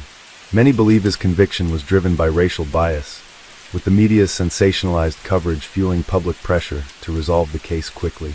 The verdict seemed more about appeasing the public than about true justice. As it stands, the Frankfurt slasher case is considered unsolved, even with the conviction of Leonard for Carol's murder. Leonard officially remains a suspect in the other 8 murders, but nearly 30 years later, he has never been tied to any of them, and no solid evidence linking him to the murder of Carol has ever been uncovered. While Leonard's statements to his boss are somewhat compelling evidence against him, it doesn't change the fact that he does not match the suspect's scene with nearly every one of the victims prior to their murders, and that there is no direct evidence linking him to the slasher's crimes. No motive, no murder weapon, no DNA, nothing. While it is possible that a copycat was responsible for the murder that occurred while was in prison, or that not all of the murders are actually connected, it's equally possible that they were all committed by the same individual, and consequently that individual cannot have been Leonard. No new evidence has ever emerged to shed light on the cases, but thankfully no additional victims have surfaced either. While the Frankfurt slasher was likely never caught, we can only hope that whoever was responsible is no longer active. Despite nearly 30 years having passed and the case having faded from the headlines, investigators have recently started to finally revisit the case in the hopes that DNA evidence and advanced forensic techniques might be able to crack it. For one, you'd hope the blood sample taken from Leonard's house could finally be tested with modern techniques to prove once and for all if it was or wasn't Carol's blood. Also, if you remember, I mentioned briefly earlier in the video that police had suspected a middle-aged white man who claimed to be a minister who vanished after being questioned. Before he disappeared, they actually managed to collect a DNA sample from him, which is now being re-examined using cutting-edge technology. But as the case remains an ongoing investigation, police have refused to discuss it and remain tight-lipped on their progress or any new findings. Attorney Marissa Bluestein from the Innocence Project is still investigating the case, despite Leonard's death, stating, "This is a man who spent the majority of his life in a prison cell for a crime that he did not commit." In a way, that bothered him more than the fact that his freedom had been taken away. Not only was Ms. Dowd never given justice because her murderer was never found and caught, but the other 8 women. Those murders are still unsolved. In October 2023, Raymond Wexel Jr., 51, while in jail accused of killing his neighbor and stabbing 2 inmates at the Blair County Prison, has claimed responsibility for the 9 murders, making the claim that he was the Frankfurt slasher. Whether truthful or not, his claims are currently being investigated by the Philadelphia police. But as far as I'm aware, there have been no new announcements since the initial coverage of the situation back in 2023. It's worth pointing out, Wexel would have been a lot younger at the time than the suspects seen with many of the victims.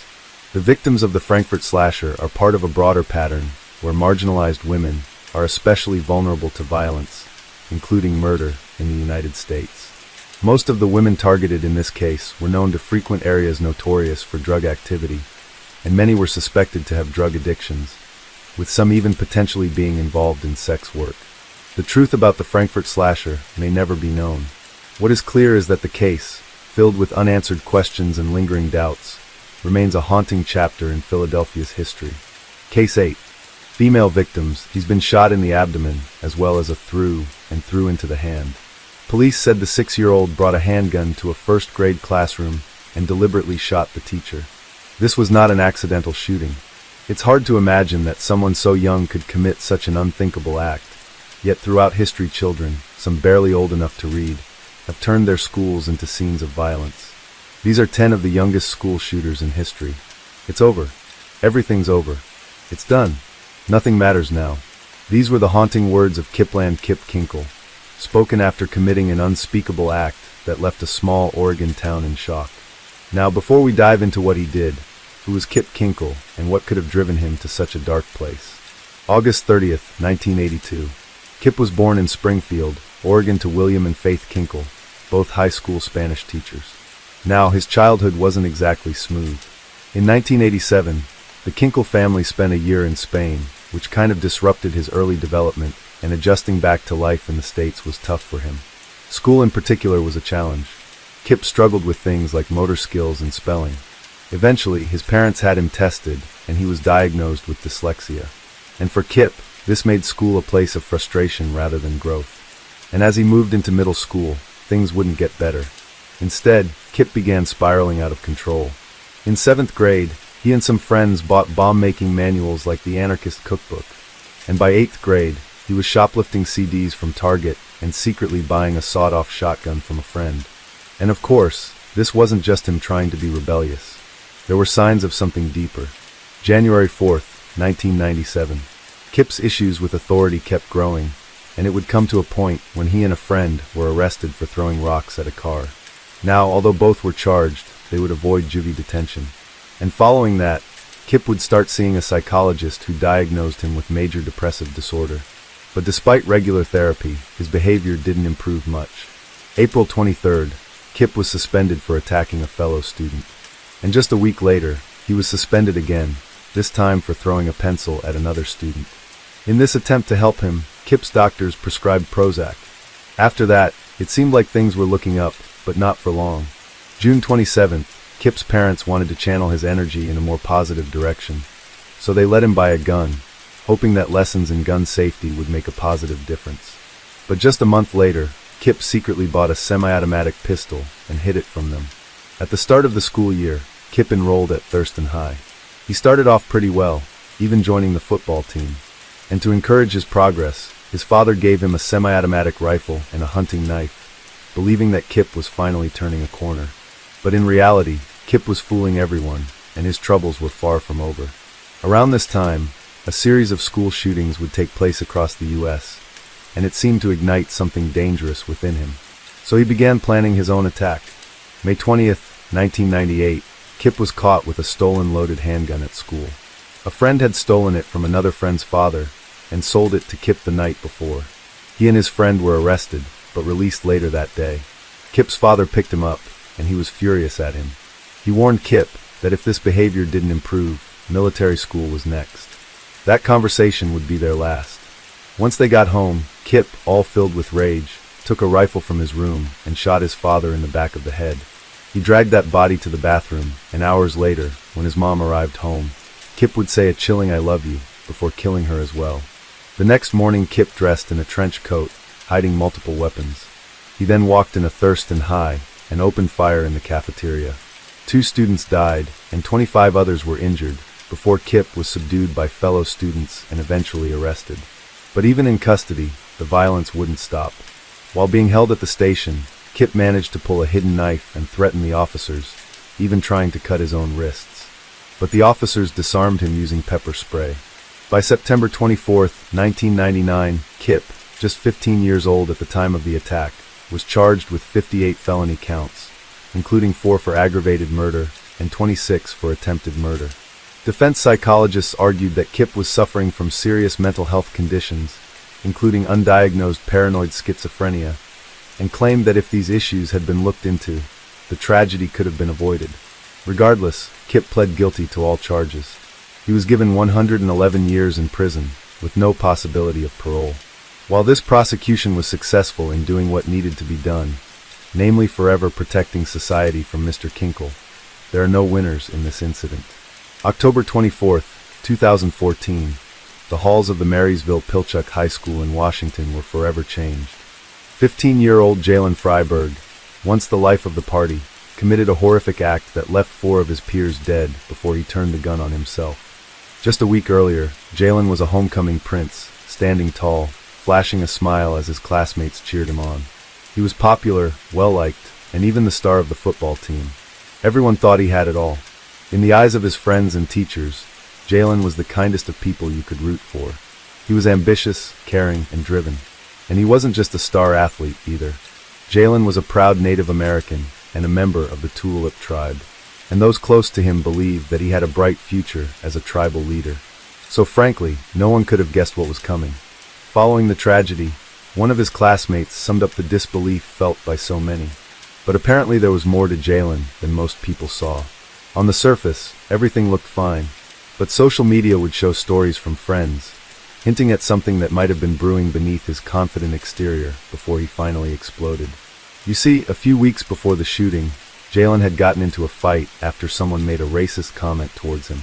He was suspended from school, adding tension to what seemed like an already fragile emotional state. And then there was the breakup. Jalen's Twitter feed in the weeks before the tragedy was filled with heartbreak. In one of his last tweets, he wrote, "It breaks me. It actually does. I know it seems like I'm sweating it off, but I'm not. And I never will be able to." And his final tweet, posted just the day before the shooting, was chillingly simple. "It won't last. It'll never last." Still, no one saw it coming. On the day of the shooting, Jalen seemed fine. He even chatted with friends at a football practice and exchanged handshakes, showing no signs of the darkness building inside. But then, everything changed in the cafeteria just hours later. At the time of the shooting, there were around 150 students in the cafeteria. When the first shot was heard, nobody could believe their eyes. There stood Jalen, gun in hand, firing into a group of his friends. In total, 4 of Jalen's closest friends were killed, and several others wounded. The vice principal immediately put the school on lockdown. But by then, the damage was done. Jalen would finish this off by turning the gun on himself and end his own life. In the aftermath, the focus shifted to his father, Raymond Freiberg Jr., who had illegally purchased the gun used in the shooting. Raymond had lied on the background check, concealing a history of domestic violence, which legally bars him from owning firearms. March 2015, he pled not guilty, but was eventually convicted of illegal possession of firearms and sentenced to 2 years in prison. But does it matter? The shooting shook the community to its core. Students, teachers, family members all were left grappling with the question, how could someone so beloved, someone with so much potential, commit such an unthinkable act? November 30th, 2021, started like any other day at Oxford High School in Michigan. But by the time the clock hit 12:50 p.m., everything changed. 15-year-old sophomore Ethan Crumbley walked out of the bathroom with a 9mm SOC Sauer handgun hidden in his backpack. Without warning, he opened fire in the hallway as students rushed between classes. By the time the shooting stopped, 4 students were dead and 8 others, including a teacher, were injured. Another tragedy that shakes the nation. And what made it all more heartbreaking was that there had been warning signs. Clear ones. Earlier that very day, a teacher had found a disturbing drawing on Ethan's desk. It showed a gun, blood, and the words, "Help me." The thoughts won't stop. His parents, Jennifer and James Crumbley, were called to the school for an emergency meeting. But instead of taking their son home, they left him there, even though they knew about the gun they had just bought for him. And just a few days before the shooting, the school had reached out to Ethan's mom. After he was caught looking up ammunition on his phone, she brushed it off, even texting him, "LOL, I'm not mad at you. You have to learn not to get caught." No one took the steps needed to stop what was coming. That November day, when Ethan's parents left school, they had no idea that their son had already hidden a gun somewhere on the premises, ready to carry out the deadly plan he'd been working on for months. Now later, during Ethan's trial, the court heard how he had meticulously planned this attack. In a chilling manifesto recorded the night before the massacre, he declared, "There's no God, I'm the demon. I'm gonna open fire on everyone in the hallway." Jesus. He'd even recorded a video stating, "My name is Ethan Crumbley, age 15, and I'm gonna be the next school shooter." Now the courtroom also found out that Ethan's troubled home life was pretty bad. His parents had a history of run-ins with the law, including DUIs and fraud, and they were known for neglecting him. When Ethan was young, many neighbors reported that he was often left alone while his parents went out drinking. By 2021, things took a darker turn when Ethan's only friend moved away and the family dog died. Texts to his mother became more disturbing, filled with talk of demons and ghosts. He started torturing animals and sketching out his plans for a school shooting. Yet, despite all these red flags, his parents never sought help for him. So now, following that shooting, Jennifer and James Crumbley were both charged with involuntary manslaughter, becoming the first parents in the U.S. to face criminal charges for their role in a school shooting. They were given 15 years in prison, eligible for parole after 10. December 2023, Ethan was sentenced to life in prison without the possibility of parole. Before the court, he apologized to the victims' families, saying, "Any sentence that they ask for, I ask that you do impose it on me because I want them to be happy, and I want them to feel secure and safe." Yet, of course, his words did little to ease the pain of those who lost their loved ones. At the end of the day, actions speak louder than words. September 28, 2016. In the early hours of the morning, 14-year-old Jesse Osborne stood in front of a mirror, combing his blonde hair, and recorded a video. He cracked a dark joke to the camera. Just hours later, Townville, South Carolina would be forever changed. In their home that morning, Jesse Osborne shot and killed his father, 47-year-old Jeffrey Osborne, who had allegedly been abusing Jesse for years. Jesse then drove his black pickup truck 3 miles to Townville Elementary School, where he had once been a student. By 1:45 p.m., he crashed into the school's fence, got out, and fired a .40 caliber pistol into the air, shouting, "I hate my life." Moments later, Jesse scaled the fence and opened fire on the school's playground. Students and teachers were scrambling for safety, but one student wasn't able to escape, Jacob Hall. He was shot in the leg, and the bullet caused massive blood loss, leading to cardiac arrest. Despite being rushed to the hospital and undergoing surgery, Jacob died 3 days later. Jesse's attack only ended when his gun jammed just 12 seconds after he pulled the trigger.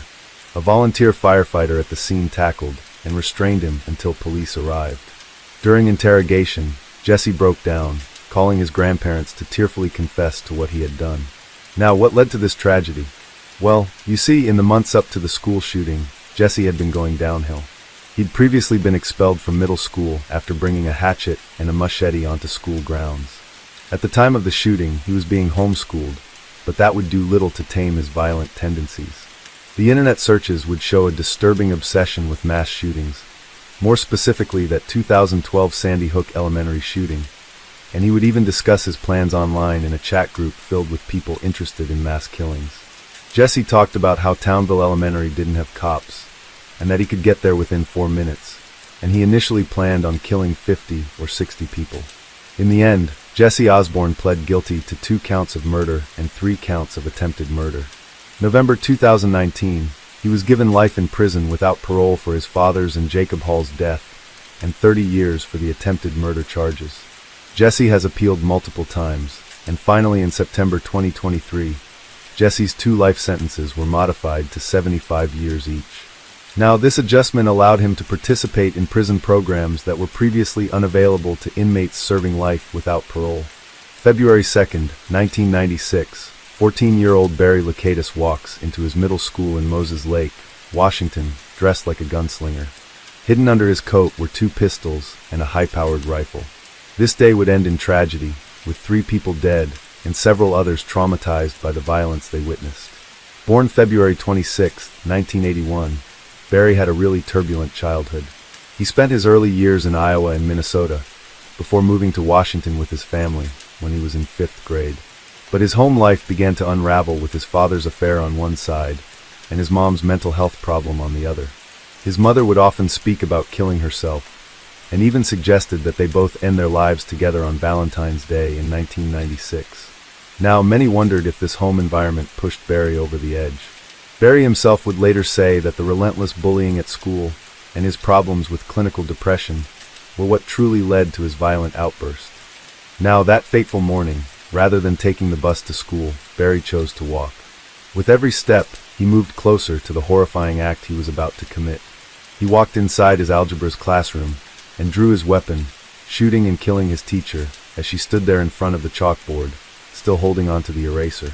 He then turned the gun on his classmates, killing 2 students, one of whom had bullied him, and injuring another girl by shooting her in the arm.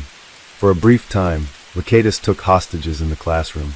But this would all end with one brave teacher, John Lane, who entered the room, helped evacuate the wounded, and tackled Barry to the ground, holding him there until police arrived. By September 1997, Lacatus was convicted of 2 counts of aggravated first-degree murder. He was given 2 life terms without the possibility of parole. But his story didn't end there. In the years following his sentencing, the U.S. Supreme Court ruled that juveniles, those under 18 at the time of their crime, couldn't be given automatic life sentences without the chance of parole. So in 2017, Barry returned to court for resentencing. For the first time, he publicly apologized for his horrific acts. None of this should have happened like that. And it was because I was stupid, because I was pathetic, and because I was weak. Despite this, the court upheld his punishment, sentencing him to 189 years in prison. December 1st, 1997, the calm of a typical school day at Heath High School in West Paducah, Kentucky, was shattered when 14-year-old Michael Carneal launched a tragic attack, killing 3 girls and injuring 5 others. Now, Michael was a B- student with no major disciplinary issues, but beneath the surface, he was struggling and didn't have many friends. He often tried fitting in by bringing items to school to sell, even resorting to stealing to gain friendship. Yet, unfortunately, his small stature and physical weakness made him a target for bullying. And to make matters worse, a gossip column in the middle school's newspaper claimed that he had feelings for another male student, leading to a barrage of name-calling that only intensified his isolation and hatred. So in the weeks leading up to the shooting, Michael stole a .38 handgun from his parents' room, hoping to sell it. But a fellow student would take this gun from him, threatening to inform the authorities unless Michael handed it over. That experience, combined with his earlier attempts to connect with peers, deepened his sense of helplessness and frustration. And around that time, Michael had also started telling students that something big is going to happen, but no one would take him seriously. And as November rolled around, Michael stole 2 shotguns from his father's closet and hid them under his bed. And with a chilling determination, he prepared to carry out his plan. On that fateful December morning, he wrapped the shotguns and 2 pistols in a blanket, claiming that they were part of an art project he was working on. Once at school, he put in his earplugs and pulled a pistol from his bag. Without hesitation, he fires 8 rounds into a youth prayer group, a moment of chaos that left a lasting impact on everyone present. But when Michael saw his friend, Nicole Hadley, fatally injured, he placed his pistol on the ground and surrendered to the school's principal, Bill Bond. In the aftermath, Michael Carneal was charged with multiple counts of murder and attempted murder. December 16, 1998, he was given 3 concurrent life sentences for the murders, along with an additional 120 years for the attempted murders and burglary. So after spending 25 years in prison, Michael had applied for parole. He claimed that at the time of the shooting, he felt like he was in a dream, and that voices in his head urged him to commit the violent act. Remember firing the gun, or how many times I fired it. But the next thing I remember is people laying on the ground. September 26, 2022, the parole board unanimously denied Michael's request for release, ordering him to serve the remainder of his life sentence. Under Kentucky law, this ruling means he'll no longer be eligible for future parole hearings, effectively turning his life with parole sentence into life without it. September 4, 2024, everything changed at Appalachia High School in Georgia to the point of no return.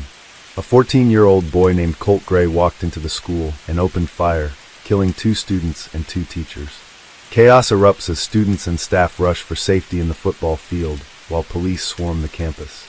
Once Colt realized he was surrounded, he didn't put up a fight and surrendered to the school's officers as they approached him. During that deadly attack, he used an AR-style rifle, the kind we often see in school shootings. But why would a 14-year-old have access to such a weapon, you ask? Well, that gun was a Christmas gift from none other than his father, Colin Gray. And now Colt faced 4 counts of felony murder, and his father was arrested too, charged with second-degree murder, involuntary manslaughter, and cruelty to children for allowing his son to have a gun. But this incident left everyone asking one heartbreaking question. Why? Even though Colt gave himself up quickly, the reason behind the shooting still remains unclear. No one knows if he was targeting specific people or if it was all random. Now what we do know is that Colt's life at home wasn't too easy, and this wasn't his first encounter with trouble. A year before the shooting, when Colt was only 13, the FBI received tips that he'd been making threats on Discord, hinting at a school shooting. When they questioned him, Colt denied it. His father also assured authorities that their guns were locked up and Colt didn't have access to any of them. And so the investigation wouldn't go any further because they couldn't link Colt directly to the threats. And Colt was really struggling at home. His parents had separated, and his father admitted Colt was often picked on at school. Now his mom, Marcy Gray, had noticed her son wasn't himself in the months leading up to the shooting. And just 6 days before, she called the school, hoping to get Colt admitted to a treatment facility. Colt agreed, but sadly, it wasn't fast enough. On the morning of the shooting, Colt sent 2 chilling texts. One to his mom saying, "I'm sorry, Mom," and another to his dad telling him, "You're not to blink for this." His mother was terrified when she saw the message and immediately called the school. But by then it was too late. In the days after, she described her disbelief and heartbreak, going on to say that when she first heard about the shooting, she fell to the ground and just screamed, knowing deep down it was her son. The grief, guilt, and shock hasn't left her since. And now Colt faces life in prison, and because he's a juvenile, he's not going to get the death penalty. His father's also awaiting trial, and investigators are re-examining their previous encounters with the family, including the FBI case from a year earlier. But at the end of the day, the community was broken. People are asking if this could have been prevented, and most importantly, how could a parent let their kid have access to such dangerous weapons? A school shooting in Serbia has left 8 students and a security guard dead. The suspect, a 13-year-old male student. May 3, 2023, Belgrade, Serbia woke up to devastating news. A chilling call came into the police with the caller, a boy with a young voice, saying, "I'm Kosta Kizmanovic, and I've just shot several people." Just an hour earlier, 13-year-old Kosta Kizmanovic walked into his school as if it were any other day, but this time he had a malicious plan in mind. Armed with a gun, he shot the school security guard and 2 female students in the hallway, before entering a classroom and opening fire, killing 7 more students and wounding 5 others. Afterward, he calmly walked to the schoolyard and called the police to confess. Now, due to his young age, Kosta was never charged with a crime and was instead placed in a psychiatric hospital. Investigations showed that he had planned the attack for a month, selecting his targets and mapping out the classrooms he'd enter first. His father, a respected radiologist, had taken him to shooting ranges, and the weapons used in the massacre were legally owned by the family. Now Kosta had a privileged background, and he was never really bullied, but still the tragedy unfolded. His parents were arrested shortly after, and his father faced charges for allowing Kosta to access firearms and take him to a shooting range, while his mother was charged with criminal neglect.